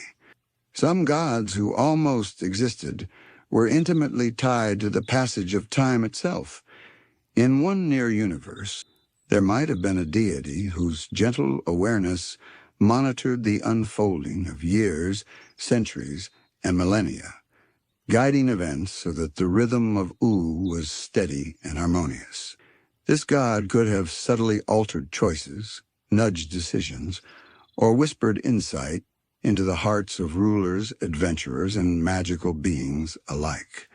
Their influence would not have been overt or commanding, but gentle, like the slow turning of a clock's hands, ensuring that chaos and calm moved in a measured, elegant balance. Yet this deity never fully formed, leaving time itself to flow unpredictably, carrying both chance and consequence, joy and sorrow, without the subtle guidance that almost existed. Other near divinities were connected to emotion and thought.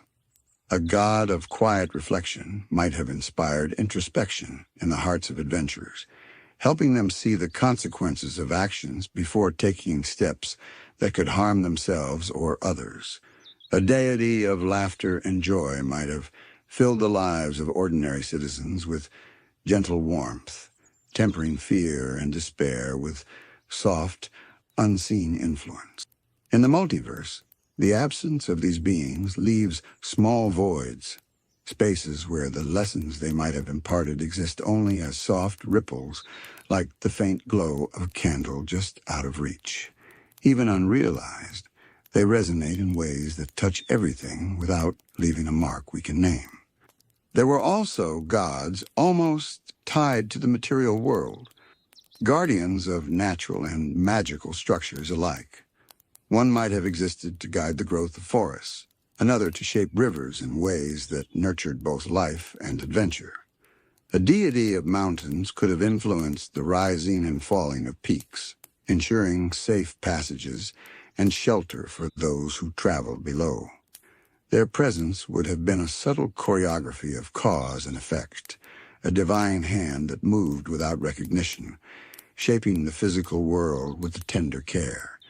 Yet these guardians never fully emerged, and their influence remains a quiet hum beneath the surface of reality, like the echo of wind through empty valleys or the shimmer of sunlight on still waters. Some almost gods were companions to magic itself. In one possibility, a deity existed to oversee spells and enchantments, ensuring that magical practices were balanced, responsible, and thoughtful. This entity could have guided young practitioners, inspired innovations, or tempered dangerous experiments with gentle intuition. In another timeline, a god of forgotten knowledge might have preserved the earliest ideas of wizards, alchemists, and inventors, quietly shaping the evolution of magical systems without ever being seen. Their absence leaves a subtle gap in the way magic flows across a soft space where potential never fully realized. Other near gods existed, to observe rather than intervene, watching quietly as the stories of unfolded. A cosmic witness might have been present at the Mushroom War, seeing every choice and consequence, recording the ebb and flow of life and death with impartial serenity. They might have taught lessons without ever speaking, allowing characters to learn through experience rather than instruction. In the timeline we know, these observers never took form, leaving the events of history to unfold unchecked.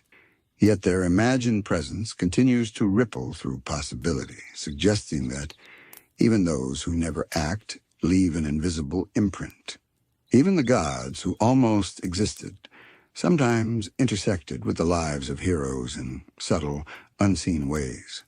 Imagine a divine hand that would have whispered guidance to Finn at moments of doubt, helping him choose compassion over vengeance, wisdom over recklessness, or a quiet deity that might have tempered Marceline's immortality, offering perspective on the long stretches of time she experienced alone. A god who almost existed could have shaped the choices of rulers, warriors, and wanderers without ever stepping fully into their stories, leaving the world to unfold as it did, while holding the soft shadow of what might have been.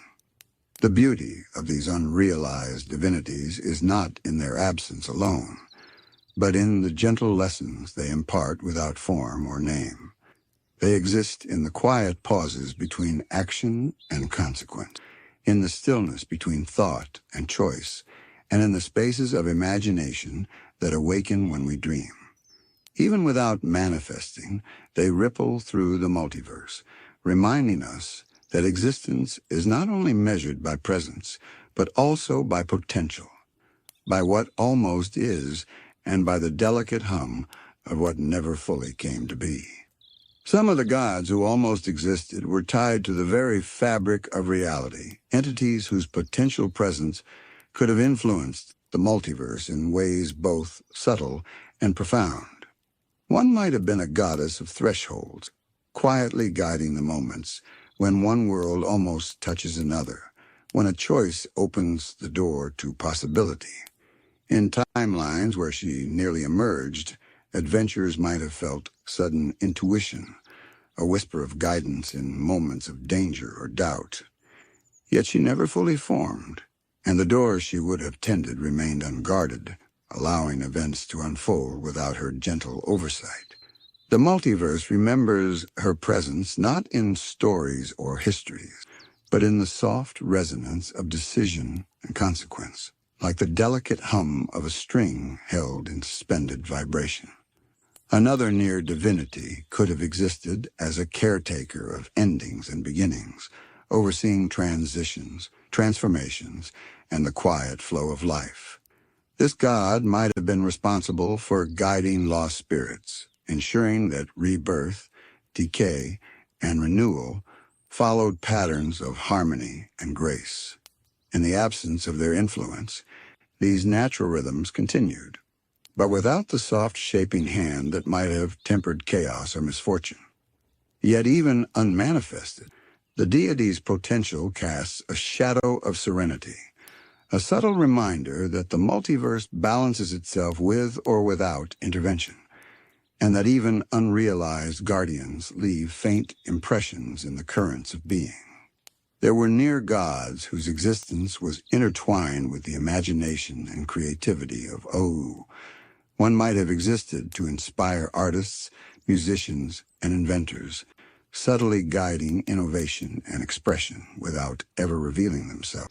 In another possibility, a god of stories could have whispered hidden connections between events, weaving narrative threads that connected kingdoms, adventures, and characters in ways the conscious eye might never perceive.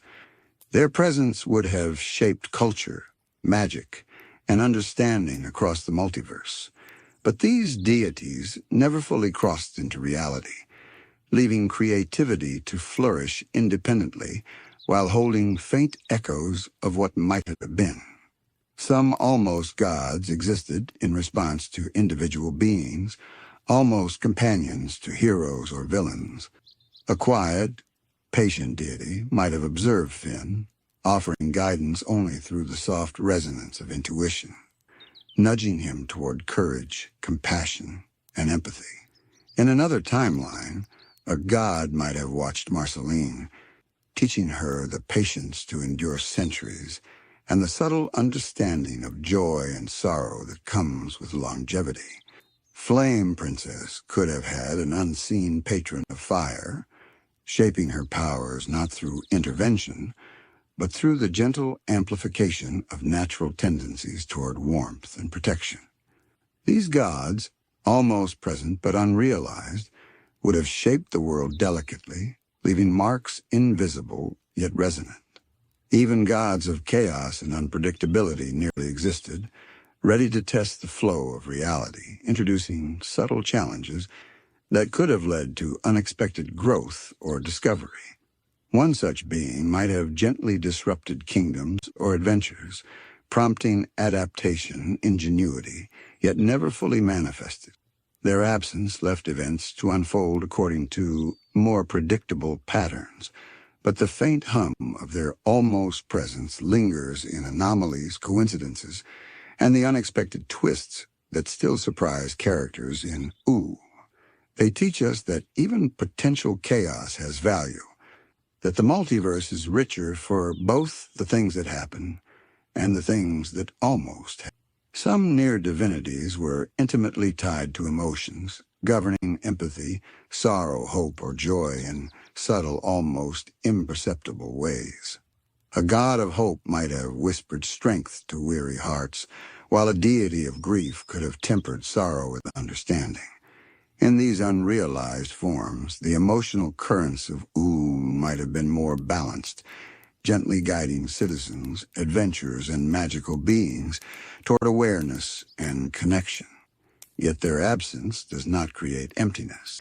It simply allows for the natural interplay of experience, choice, and consequence, leaving the world to grow organically while holding faint echoes of what could have been. Finally, some almost gods were woven into the cosmic architecture of existence itself. One might have existed to guide the balance of energy, magic, and time, ensuring that creation, destruction, and renewal followed a quiet, elegant rhythm. Another could have subtly overseen the alignment of worlds, kingdoms, and planes, nudging events to maintain equilibrium across realms. Their absence leaves reality to unfold without intervention, yet the multiverse remembers the potential influence in subtle patterns, the gentle sway of trees, the shimmer of starlight, and the quiet hum of magic across rivers, mountains, and valleys. Even unmanifested, these gods echo across existence, a soft lullaby of possibility. Even as these gods never fully existed, their potential presence shaped the multiverse in ways that can still be felt if one listens closely. Consider a deity who almost held dominion over forgotten knowledge. This god might have cataloged every spell, every story, and every hidden truth in Ooh, gently nudging those who sought wisdom toward clarity and understanding. In the timeline where they almost existed, libraries would have grown not from human effort alone, but through subtle divine guidance, and adventurers might have stumbled upon insights that saved lives, healed wounds, or prevented calamities. Yet this god remained unrealized, leaving wisdom to grow more slowly, quietly, and naturally. Still, the echoes of their almost presence linger in the soft patterns of learning and discovery, and the careful choices of those who seek knowledge without knowing why. Other gods hovered near the boundaries of morality, almost providing guidance in moments of ethical uncertainty. Imagine a deity whose purpose was to help beings understand the ripple effect of every decision, from the smallest kindness to the quietest act of mischief. Their potential influence might have helped kingdoms navigate conflicts without bloodshed, prevented unnecessary suffering, and tempered the extremes of heroism and villainy alike. Though unrealized, the gentle imprint of their intention persists in subtle ways, in moments where compassion triumphs over anger, or patience tempers rashness. These are the quiet miracles of gods who never were. Some almost divinities existed as companions to the flow of magic itself. One could have served as a guardian of elemental balance, ensuring that fire, water, earth, and air remained in harmony across Ulu. Another might have safeguarded the delicate interplay of spells, preventing magical disasters before they could occur. In these near realities, heroes and citizens alike would have experienced the guidance of an unseen hand, shaping the rhythm of life, adventure, and magic. Yet because these gods never fully emerged, the world grew in its own organic, unpredictable ways, full of wonder, challenge, and quiet lessons. Even in absence, the multiverse holds the resonance of their almost existence, a hum beneath the surface that whispers of balance, patience, and gentle guardianship. There are near gods whose roles were almost entirely relational, woven into the lives of characters we know and love. A god of friendship might have guided Finn and Jake, whispering subtle encouragement during times of doubt. A deity of music could have inspired Marceline's song, shaping melodies that carry hidden truths across the multiverse. Flame Princess might have been quietly guided by a deity of controlled fire, learning restraint, warmth, and the art of protection without destruction. Even though these beings never fully formed, their presence lingers in the choices characters make, the growth they achieve, and the lessons they learn, soft, unseen currents, shaping ooh in profound, gentle ways.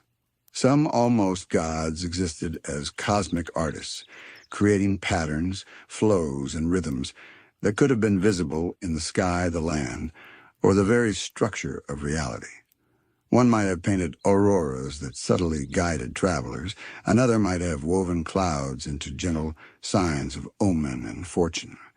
In timelines where these beings nearly existed, the world would have carried artistry that shaped emotion, curiosity, and wonder, infusing every step of adventure with a quiet resonance.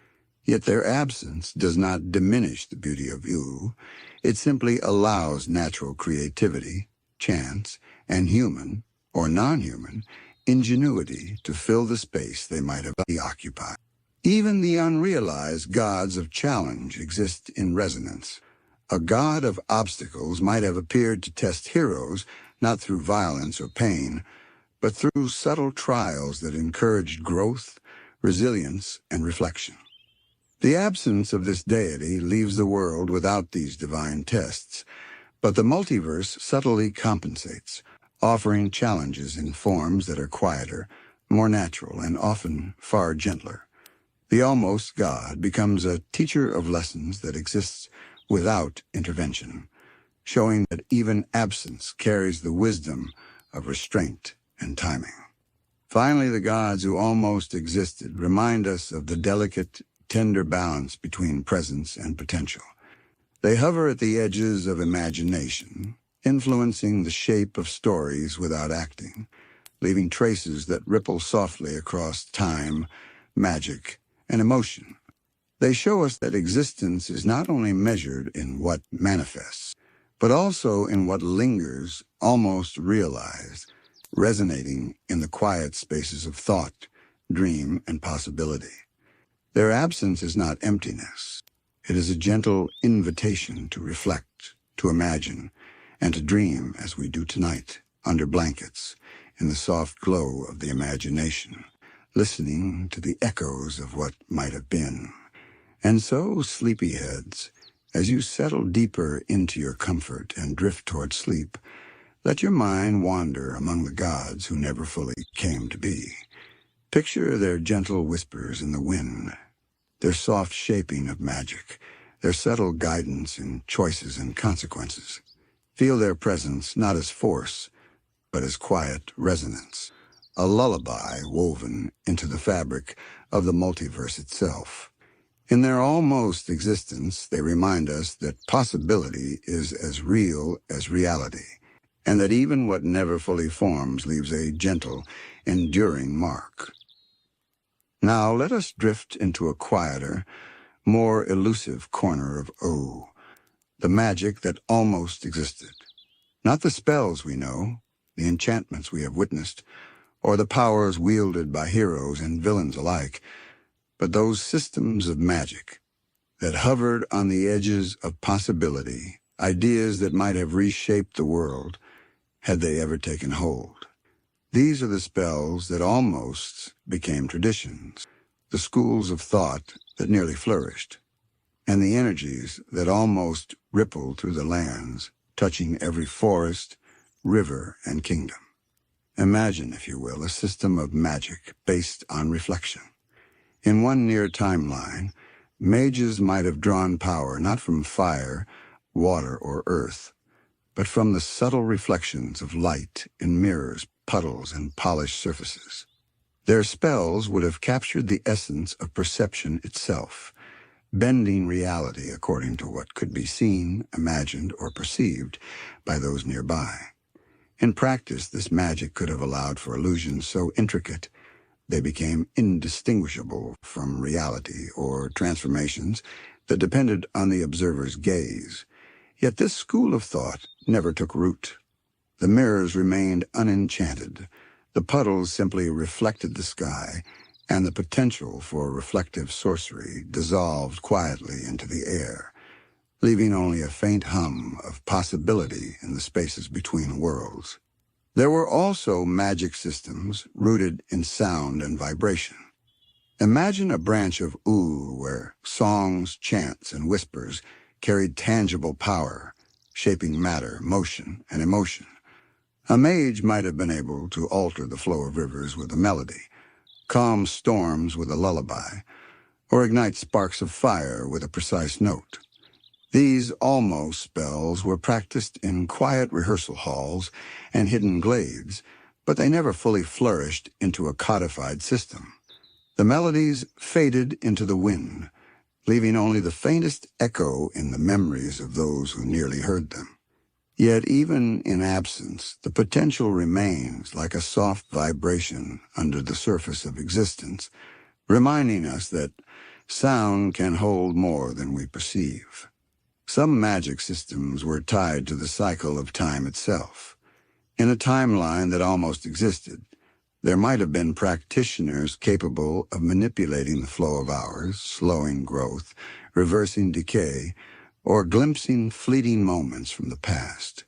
They could have influenced events before they happened, guided choices with subtle foresight, or slowed calamities long enough to allow careful intervention. These temporal arts never took hold, perhaps because time itself resists manipulation, or perhaps because the practitioners never fully realized their intent. The world continued forward unaltered, yet the faint memory of what could have been lingers in the rhythm of seasons, the flow of rivers, and the heartbeat of every living creature. Other unrealized magic systems were elemental in ways different from what we know. Consider the possibility of magic drawn not from fire, water, or air, but from emotion itself. Practitioners could have woven joy, sorrow, anger, or serenity into spells that shaped landscapes, influenced communities, or transformed creatures. A sorrowful enchantment might have healed a forest, while a joyful incantation could have encouraged growth in a barren land. Yet these systems never solidified, their energy dissipating quietly, leaving only subtle echoes in the way emotions ripple through Oo. The potential still hums faintly in the air, a reminder that magic is not only power but also feeling, and that unmanifested magic leaves its mark in invisible, gentle ways. Some near magics were bound to objects, almost creating schools devoted to enchanted artifacts. Imagine rings that could almost capture a single emotion, amulets that might have altered perception, or staffs that nearly stored fragments of dreams. These tools were imagined, tested in half-formed rituals, but never became widely known or codified. Their influence remains as gentle impressions in the natural world, faint glimmers of what might have been. The way sunlight glints off a crystal or moonlight touches a blade in an otherwise ordinary night. Even without fully existing, these objects hum with untapped potential, quietly shaping the imagination of those sensitive to their subtle resonance. Other magical systems were nearly tied to geography. Mountains, rivers, forests, and plains almost held unique currents of energy, teachable, studyable, and manipulable. Scholars might have traced ley lines through the moss of ancient forests or along cliff faces where wind and stone converged. Spells could have been drawn directly from these locations, creating harmony between magic and the natural world. Yet these systems never fully developed.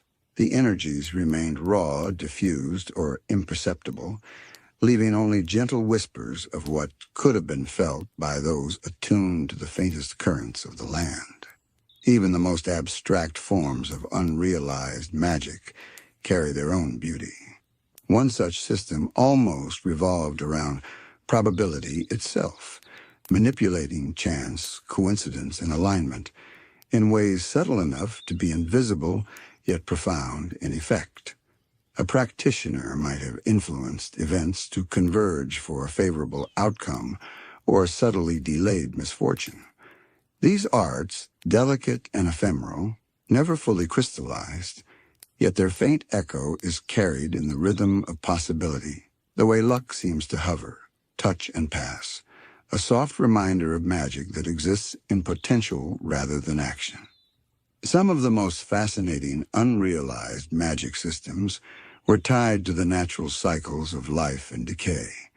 In one quiet timeline, there might have been a school devoted entirely to the life force of plants and animals. Practitioners could have encouraged growth in fragile saplings, healed injured creatures, or even guided the slow decay of fallen leaves and branches to nourish the soil. These arts would have been subtle, requiring patience and empathy, and the effects might have gone unnoticed by the untrained eye. Yet the system never flourished. Its teachings dissolved into whispers carried by the wind, leaving only faint traces in the resilience of forests, the bloom of wildflowers, and the quiet survival of creatures who lived in harmony with the land. Even unrealized, this magic reminds us that power need not be explosive to matter. Sometimes it thrives in quiet observation, in gentle influence, and in the soft rhythm of growth. There were also near-magical systems based on dreams, not just in the mind of the dreamer, but in the fabric of reality itself. One could have woven dreamscapes into tangible forms, allowing visions to manifest temporarily, influencing events and emotions without direct intervention. Adventurers might have walked through the echoes of their own hopes and fears, gaining insight or inspiration from places that only existed because someone almost learned how to bring dreams to life. These arts never became formalized, leaving only traces in the way the subconscious shapes perception, and in the occasional, fleeting sense that something imagined is almost real. This magic, delicate and ephemeral, teaches that the boundary between reality and possibility is porous, and that wonder often lives in the spaces we almost inhabit. Some unrealized magical systems were tied to storytelling and memory. In these near universes, a mage could have drawn power from the act of recollection, binding events, lessons, and experiences into spells that shaped understanding, perception, or even the environment. A remembered tragedy might strengthen a protective barrier, while a cherished tale could inspire vitality and resilience. The codification of such magic never took root. Yet the echoes of memory-based enchantments remain faintly in the world. Heroes and citizens unknowingly carry traces of what could have been, feeling the subtle influence of events remembered but never fully harnessed as power. Other near magics almost allowed control over the passage of sound and silence, a delicate symphony in which silence held as much influence as melody. One could have woven spells from quiet, subtle vibrations, using absence rather than presence to shape outcomes. In a timeline where this system nearly existed, silence could have been as potent as a shout, gaps between notes as influential as the notes themselves. Though the system never crystallized, the concept leaves a gentle impression on the rhythm of life in ooh, the quiet pause that allows thought to emerge, the hush of anticipation before action, and the calm between storms. Even unmanifested, this magic celebrates subtlety, patience, and reflection. Some magic systems nearly took root in the energy of relationships and empathy. Practitioners might have drawn spells from bonds between friends, families, or even strangers, weaving connection to tangible influence. Love could have protected, trust could have strengthened, and compassion could have moved mountains or rivers. Though these schools never developed fully, the potential is embedded in ooh, in the bonds between Finn and Jake, Marceline and her friends, and countless unspoken relationships that shape the rhythm of daily life. Even absent, this magic lives in the subtle energy of connection, whispering that power can grow from care rather than conquest. Other unrealized magical systems were built on geometric patterns and symmetry. Lines, circles, and angles could have become conduits for energy, creating spells that were precise, beautiful, and delicate. In one near universe, a mage might have traced sigils in the sand, stones, or snow, subtly influencing events or guiding travelers. These systems never spread, leaving only faint impressions in architecture, the paths of rivers, or the natural arrangements of flora and fauna. Even without full realization, the idea of geometric magic leaves the world richer in subtle pattern and resonance, like a song that lingers quietly in the mind without ever being fully sung. Some of the most fascinating, unrealized magic systems were tied to the movement of the stars and celestial bodies. In one near timeline, mages might have drawn power from the precise alignment of moons, stars, and distant planets, weaving spells that were dictated by the rhythm of the cosmos itself. Each constellation could have represented a different type of energy, each planetary conjunction a moment of heightened potential. Rituals might have unfolded over weeks, months, or years, patiently waiting for the perfect alignment to unlock power that was subtle, transformative, and deeply harmonious. Yet this system never fully formed. The stars continued their course, unaffected by human intent, leaving only a faint, almost imperceptible resonance in the night sky, a quiet reminder that the cosmos hums with possibilities, even if we never learn to touch them. Other near magics were intimately tied to the cycles of the seasons. Practitioners could have drawn energy from the first bloom of spring, the warmth of summer, the falling leaves of autumn, or the hush of winter's snow. These seasonal magics might have allowed mages to influence growth, harvest, or even the moods of entire communities. Schools devoted to these practices were whispered into existence in hidden clearings and remote glades, yet they never fully developed into tradition or structure. The potential remains only as subtle echoes in the way flowers bloom, rivers swell, or the wind shifts at particular times, as if the natural world carries memories of magic that almost was. Some unrealized systems focused on balance itself, teaching that magic need not dominate or control, but harmonize. One could have woven spells that reconciled opposing forces, light and shadow, heat and cold, joy and sorrow, creating effects that were as much about equilibrium as action. In practice, these spells would have been gentle, almost imperceptible, but capable of altering the subtle flow of life. The absence of this tradition leaves to experience imbalance naturally. Yet traces of its potential remain in quiet resolutions, the slow merging of rivalries, and the peaceful moments that emerge without explicit effort. There were magic systems tied to observation, where perception itself became power. A mage might have drawn energy from the act of watching, noticing, and understanding, shaping the world in proportion to the clarity and depth of their attention. In one near universe, entire conflicts could have been prevented simply because someone noticed what others overlooked. Subtle gestures, whispered words, or quiet actions could have held far greater influence. Yet this system never solidified.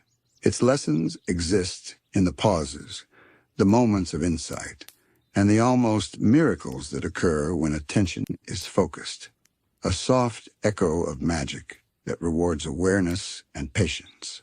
Some unrealized magics were playful, rooted in curiosity and experimentation. Practitioners might have manipulated shadows to explore possibilities, or altered the shape of clouds to create messages in the sky.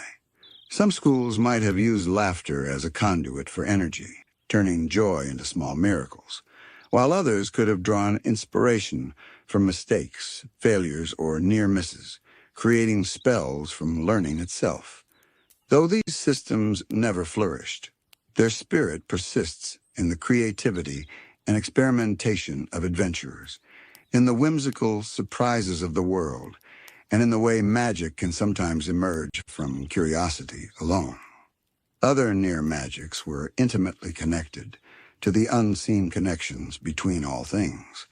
One might have drawn power from the threads that link creatures, objects, and places, sensing relationships and flows of energy invisible to most. In practice, such spells could have enhanced empathy, allowed one to understand distant events, or even subtly influence interactions without force. Yet the system never became a tradition. The faint hum of connectedness remains, however, in the moments of intuition, the unexpected coincidences, and the gentle synchronicities that shape life quietly and mysteriously. Even some unrealized magical systems revolved around emotion in ways far subtler than we imagine. Spells might have been woven from collective sentiment, drawn from communities, gatherings, or even fleeting glances. Happiness, hope, trust, or sorrow could have been concentrated into tangible effects, capable of subtly influencing weather, landscapes, or events. Yet these magical practices never took root. Instead, the energy of emotion disperses freely, flowing through in unstructured, unpredictable ways, leaving behind only the quiet sense that feelings themselves are powerful, even if not codified into formal spells. Some of the most extraordinary, unrealized magical systems were tied not to external phenomena, but to the essence of choice itself. In one near universe, a mage could have woven spells from decisions, every hesitation, every bold step, and every quiet surrender. These spells would have been delicate and precise, shaping outcomes subtly without overriding free will. An adventurer might have felt a gentle nudge toward the right path, or a kingdom might have experienced prosperity guided by unseen hands. Yet this system never took hold. The potential remains only as the faint hum of possibility, echoing in the choices we make each day, and in the quiet sense that even unmanifested magic can influence the world in imperceptible ways. Other near magics almost revolved around the duality of existence, creating a system that embraced opposites rather than favoring one. Light and shadow, life and death, joy and sorrow, all could have been sources of power, woven into intricate patterns of spells that demanded understanding and harmony rather than dominance.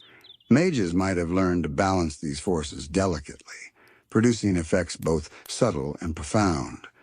The schools never formed, yet the rhythm of duality persists in ooh, from the interplay of day and night to the gentle push and pull of emotion and action. Even in absence, the lesson remains. Magic can exist as a force of understanding, not merely of change. Some unrealized magic was deeply relational, connecting practitioners to each other in ways that amplified collective intent.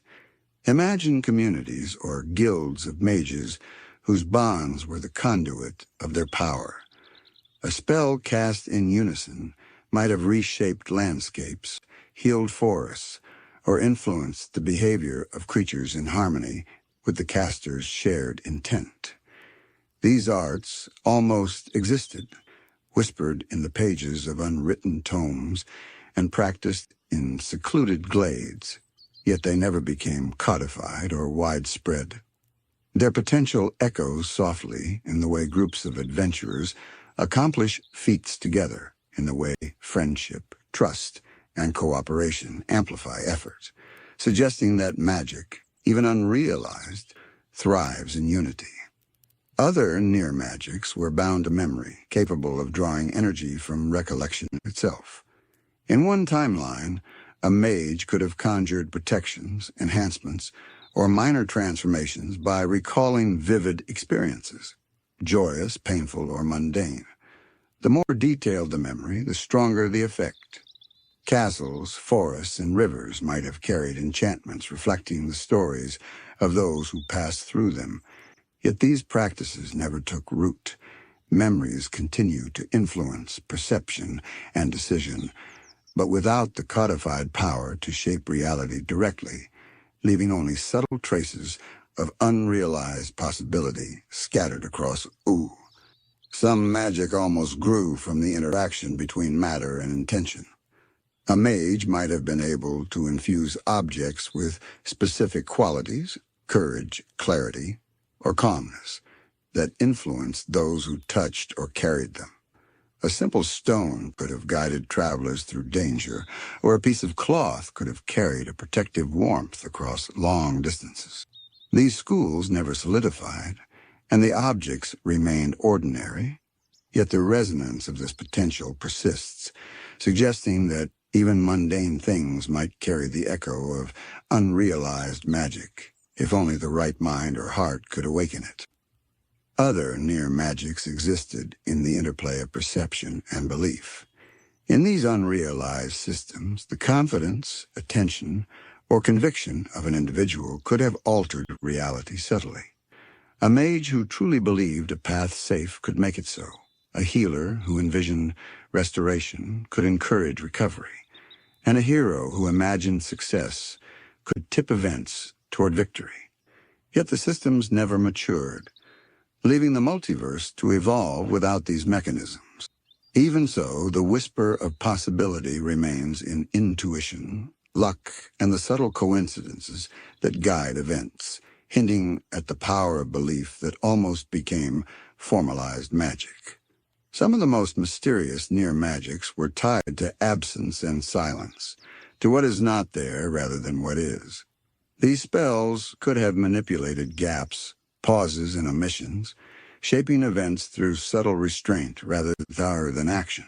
A mage might have halted an argument by creating space between words, prevented conflict by drawing attention to what was missing, or influenced outcomes by the quiet presence of emptiness.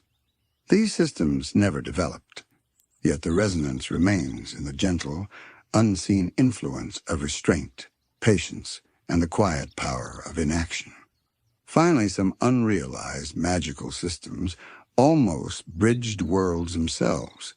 Portals, thresholds, and interdimensional currents might have been manipulated, not for conquest or travel, but for understanding and harmony.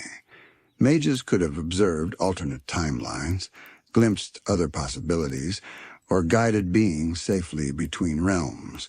Though never codified, the potential lingers in the subtle interconnections between ooh and countless other possibilities.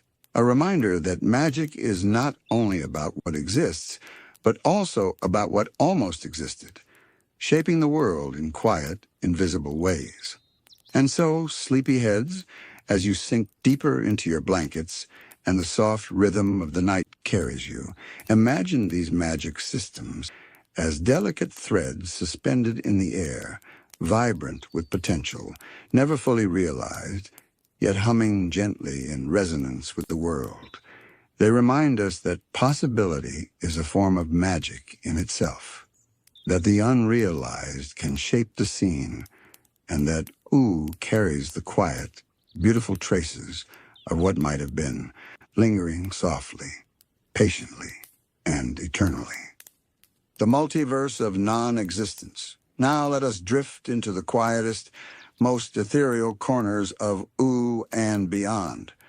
Tonight we explore the multiverse of non-existence, the realms and possibilities that almost were, the worlds that never fully formed, and the stories that never had the chance to unfold. These are not the kingdoms, the wars we know, or the magic that shaped life. Instead, they are the echoes of unrealized potential, the fragile threads of reality that shimmer just beyond perception. In these spaces, non-existence is not emptiness, but a gentle, almost tangible presence, waiting patiently in the soft folds between universes. Imagine, if you can, a universe in which every choice you made here in ooh took form in another place, a world born from possibility rather than action. In one such parallel, kingdoms existed that never were, their castles reaching for skies that never hosted banners, their streets filled with inhabitants who never laughed or cried. Rivers might have carved paths through lands that remained blank on any map, and mountains might have risen with silent majesty, unmarked by the footsteps of travelers. These places linger quietly in the multiverse of non-existence, never touched by history, yet real in a sense that is almost perceptible, as if the mind could wander there in a dream. In these near universes, characters who never existed might have walked, heroes who never picked up a sword, sages who never spoke a word, and companions who never shared laughter or tears. Their presence is like a soft vibration in the fabric of possibility, influencing the worlds that do exist in ways subtle and unseen. Perhaps a hero almost saved a kingdom that never came to be, or a villain almost changed the course of history.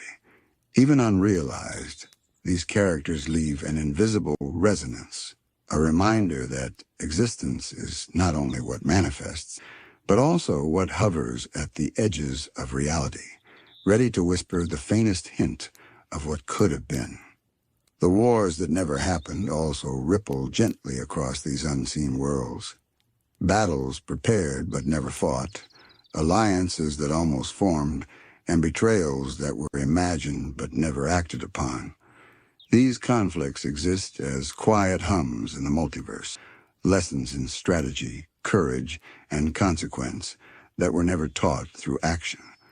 Their absence is a strange kind of presence, a soft pause in the rhythm of history that allows other events to flow naturally, untouched by the violence or heroism that almost occurred. Even in non-existence, the patterns of potential shape the weave of reality, guiding the unfolding of what does exist in imperceptible ways.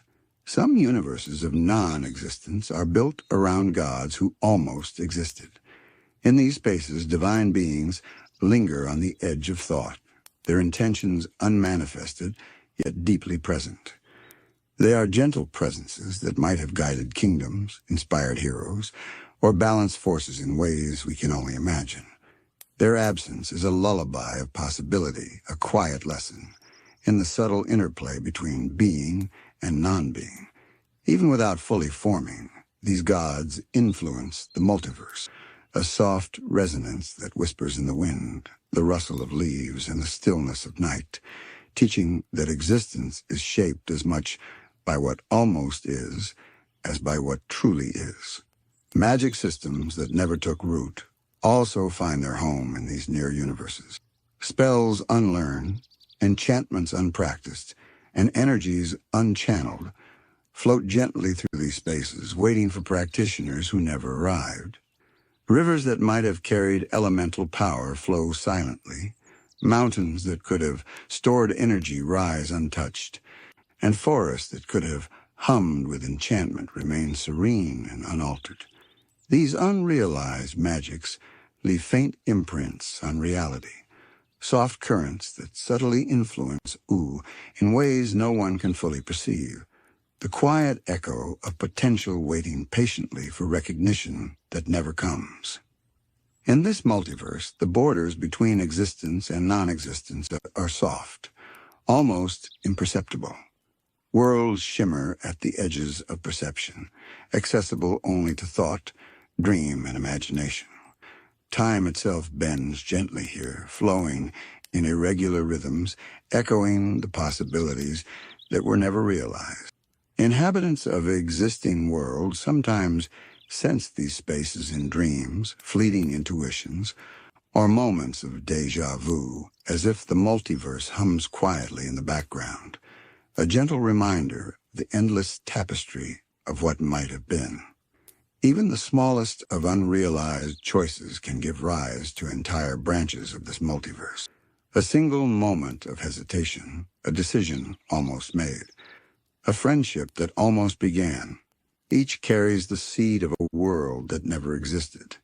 These near realities are delicate, ephemeral, and beautiful, reminding us that non-existence is not void, but a soft, pervasive presence, full of stories and lessons waiting in silence. Some of these near universes are like reflections in water, shimmering faintly yet never fully solidifying. One might imagine a world where Oo's kingdoms were ruled not by familiar faces, but by rulers who never existed, their decisions shaping cities and forests in ways that never touched our timeline. Streets lined with markets, plazas filled with laughter, and towers reaching for the sky. These places pulse gently in the multiverse of non-existence, untouched by history yet alive in potential. The citizens of such worlds are fleeting, their lives unfolding in thought rather than action, reminding us that existence is a spectrum, and that reality carries the resonance of what never fully came to be.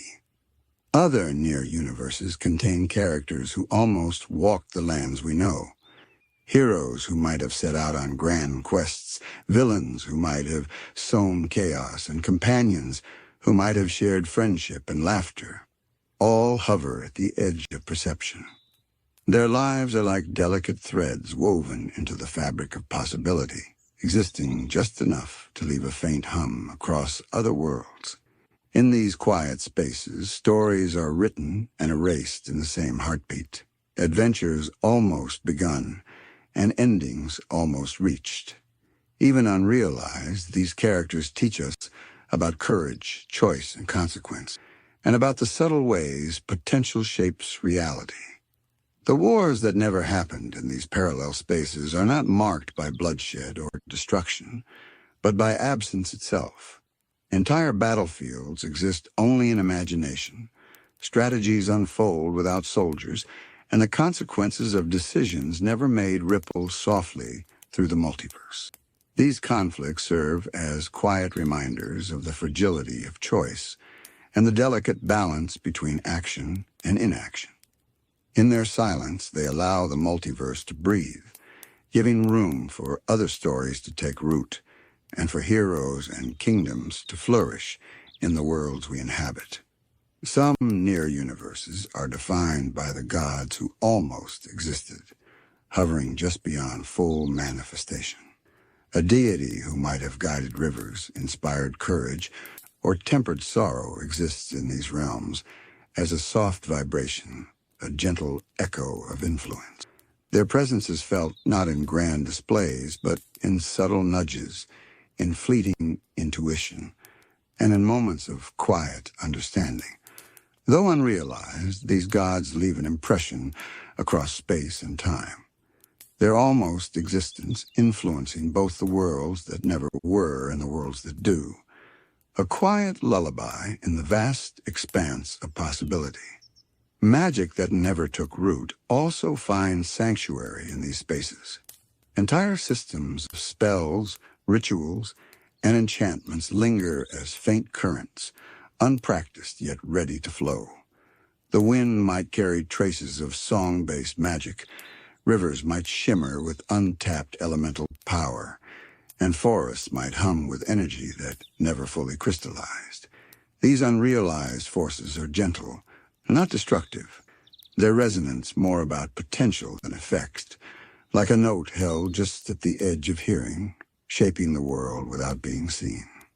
Even small, personal choices radiate outward in these near universes.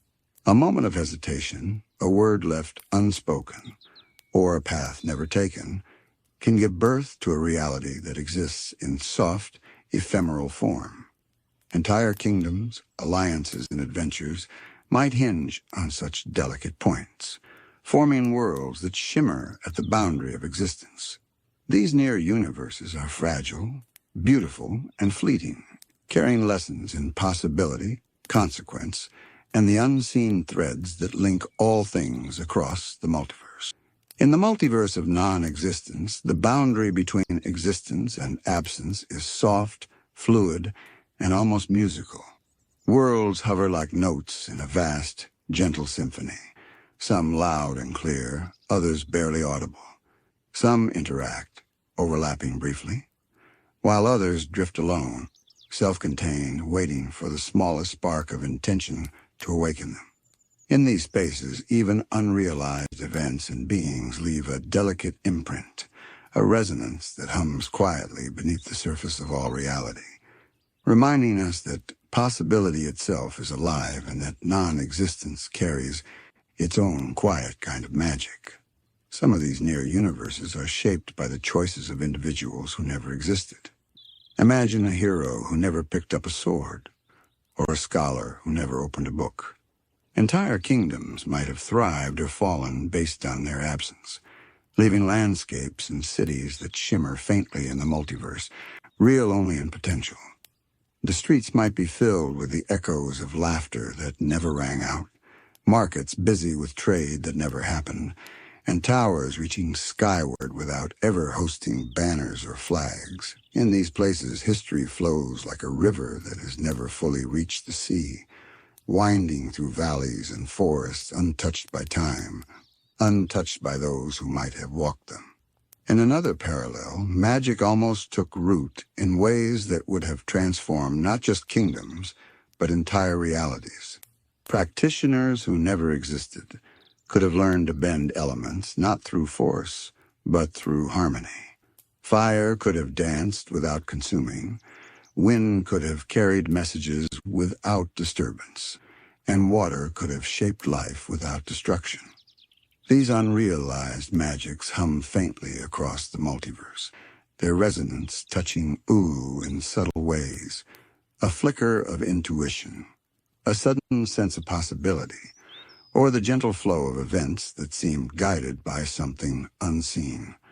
Even in non-existence, magic teaches us that power is not only what manifests, but also what quietly lingers, waiting for recognition that may never come. Some near universes almost contain gods whose presence could have influenced the very structure of reality. One might have guided adventurers toward courage, another might have tempered sorrow with gentle understanding, and yet another could have overseen the balance of life, death, and transformation. These gods hover just beyond reality, like faint vibrations in the air, shaping the potential of worlds without fully forming. Their absence does not create emptiness.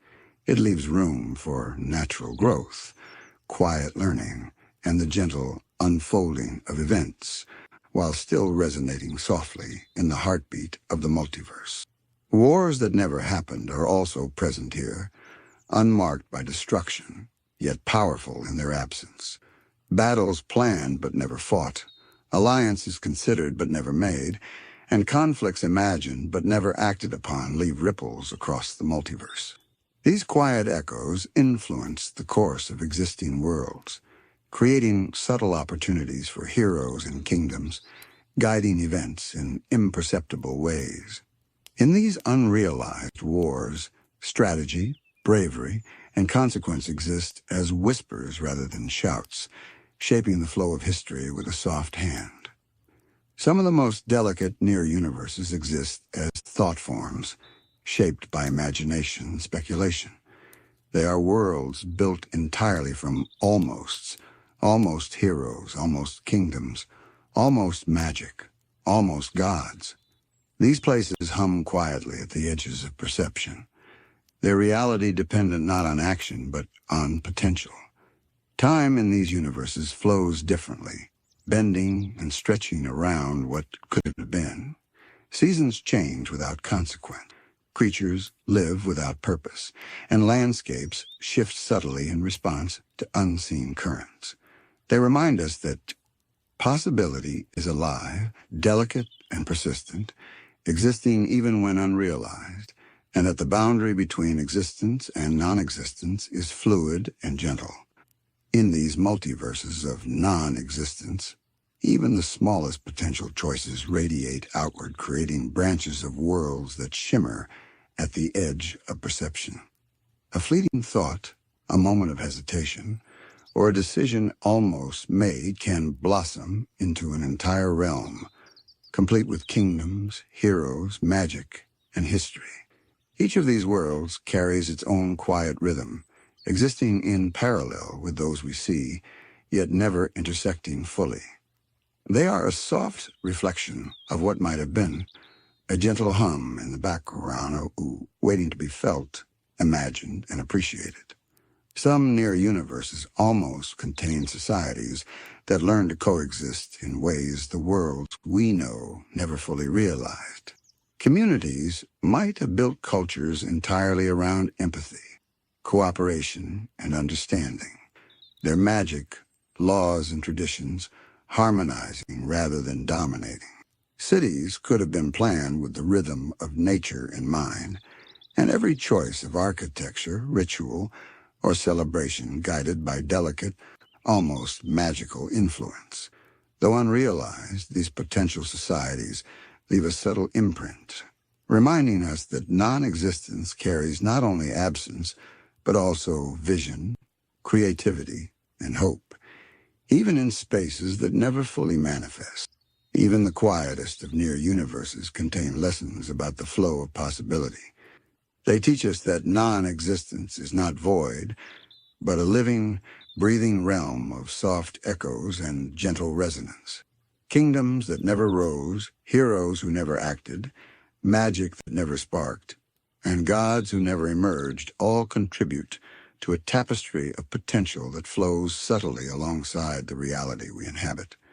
Every choice, every almost event, and every unrealized possibility shapes the multiverse with soft, invisible hands, like wind tracing patterns across the surface of a still lake.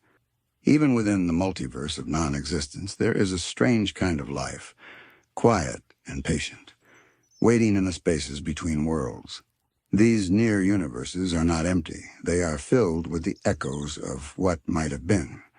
In some, kingdoms almost rose with towers and spires, reaching into skies that shimmered differently than our own. In others, heroes and companions who never existed moved through forests, rivers, and valleys, their stories never told, yet lingering faintly in the rhythm of possibility. Each almost event, each unrealized character, and each near kingdom contributes to the subtle, quiet hum of creation, reminding us that absence has shape, form, and resonance. Magic itself weaves through these realms like a soft, invisible current. Systems that never fully took root float delicately in the air, shaping reality in imperceptible ways. Songs that almost carried spells, dances that could have influenced rivers, and rituals that almost awakened hidden energies exist as gentle vibrations, barely perceptible, yet profoundly present. Even without practitioners, these unrealized magics leave traces in the world we know. A hero pauses before a choice, a river shifts slightly from its path, or a wind carries a melody that seems familiar but untraceable. These subtle echoes are the soft fingerprints of the multiverse of non-existence, evidence that potential has weight, even if it never manifests fully. The gods who never emerged hover gently at the edge of awareness. Their influence is not commanding or forceful, but nurturing, quiet, and persistent. They remind us that the world is shaped as much by what almost is as by what fully exists. Perhaps a god of courage guided a hero through an unseen nudge. Perhaps a deity of knowledge whispered secrets that were never consciously heard. Perhaps a god of compassion existed long enough to influence the choices of those who might have crossed paths with them. In these near realities, divine potential flows softly, a lullaby of what could have been, offering lessons that are felt rather than observed, known rather than seen. Even unrealized wars leave their mark. Entire battlefields of near history exist as invisible threads, shaping strategy, courage, and consequence without bloodshed or strife. Leaders who never commanded, soldiers who never marched, and decisions that never happened influence the flow of other events subtly, like currents beneath a calm lake. In these silent conflicts, lessons of bravery, patience, and foresight persist, woven delicately into the multiverse. The absence of action does not diminish its significance. Rather, it teaches that quiet and restraint hold their own form of power, that the unmade can be just as meaningful as the manifested. Some near universes are formed entirely of small moments, the almost choices and fleeting hesitations of countless beings. A word left unsaid, a path never taken, a glance that almost happened. Each contains the seed of a world. These universes shimmer softly, fragile and beautiful, like morning dew reflecting light that never quite arrives. In them, the rhythm of life continues gently, softly, unhurried by consequence, a quiet meditation on the infinite potential of possibility. They remind us that every choice, however small, carries weight, and that even unrealized actions leave echoes across the multiverse. And as we drift further into the spaces between existence and non-existence, we realize that these unrealized worlds, characters, wars, gods, and magics are not separate from the reality we know. They are woven alongside it, threads in the same vast tapestry. Their influence is subtle, a gentle hum beneath the surface of events. They teach patience, wonder, and reflection, offering glimpses into what might have been, and in doing so, enrich the worlds that do exist. They remind us that imagination, possibility, and almost realized potential are as vital to life as action and history. So, sleepyheads, as your blankets wrap you in warmth and the night stretches quietly around you, let your mind wander into these near universes. Picture kingdoms unbuilt, characters who never existed, wars unwaged, gods barely imagined, and magic that hovered just out of reach. Feel the soft hum of potential in the air, the gentle resonance of choices unmade, and the quiet, patient beauty of worlds that never fully formed. These realms exist not to be conquered or understood, but to be felt, a reminder that even absence carries a kind of magic. Let the multiverse of non-existence cradle you as you drift, a gentle lullaby of possibility and wonder, softly guiding you toward dreams where anything, even what never was, can exist. Good night.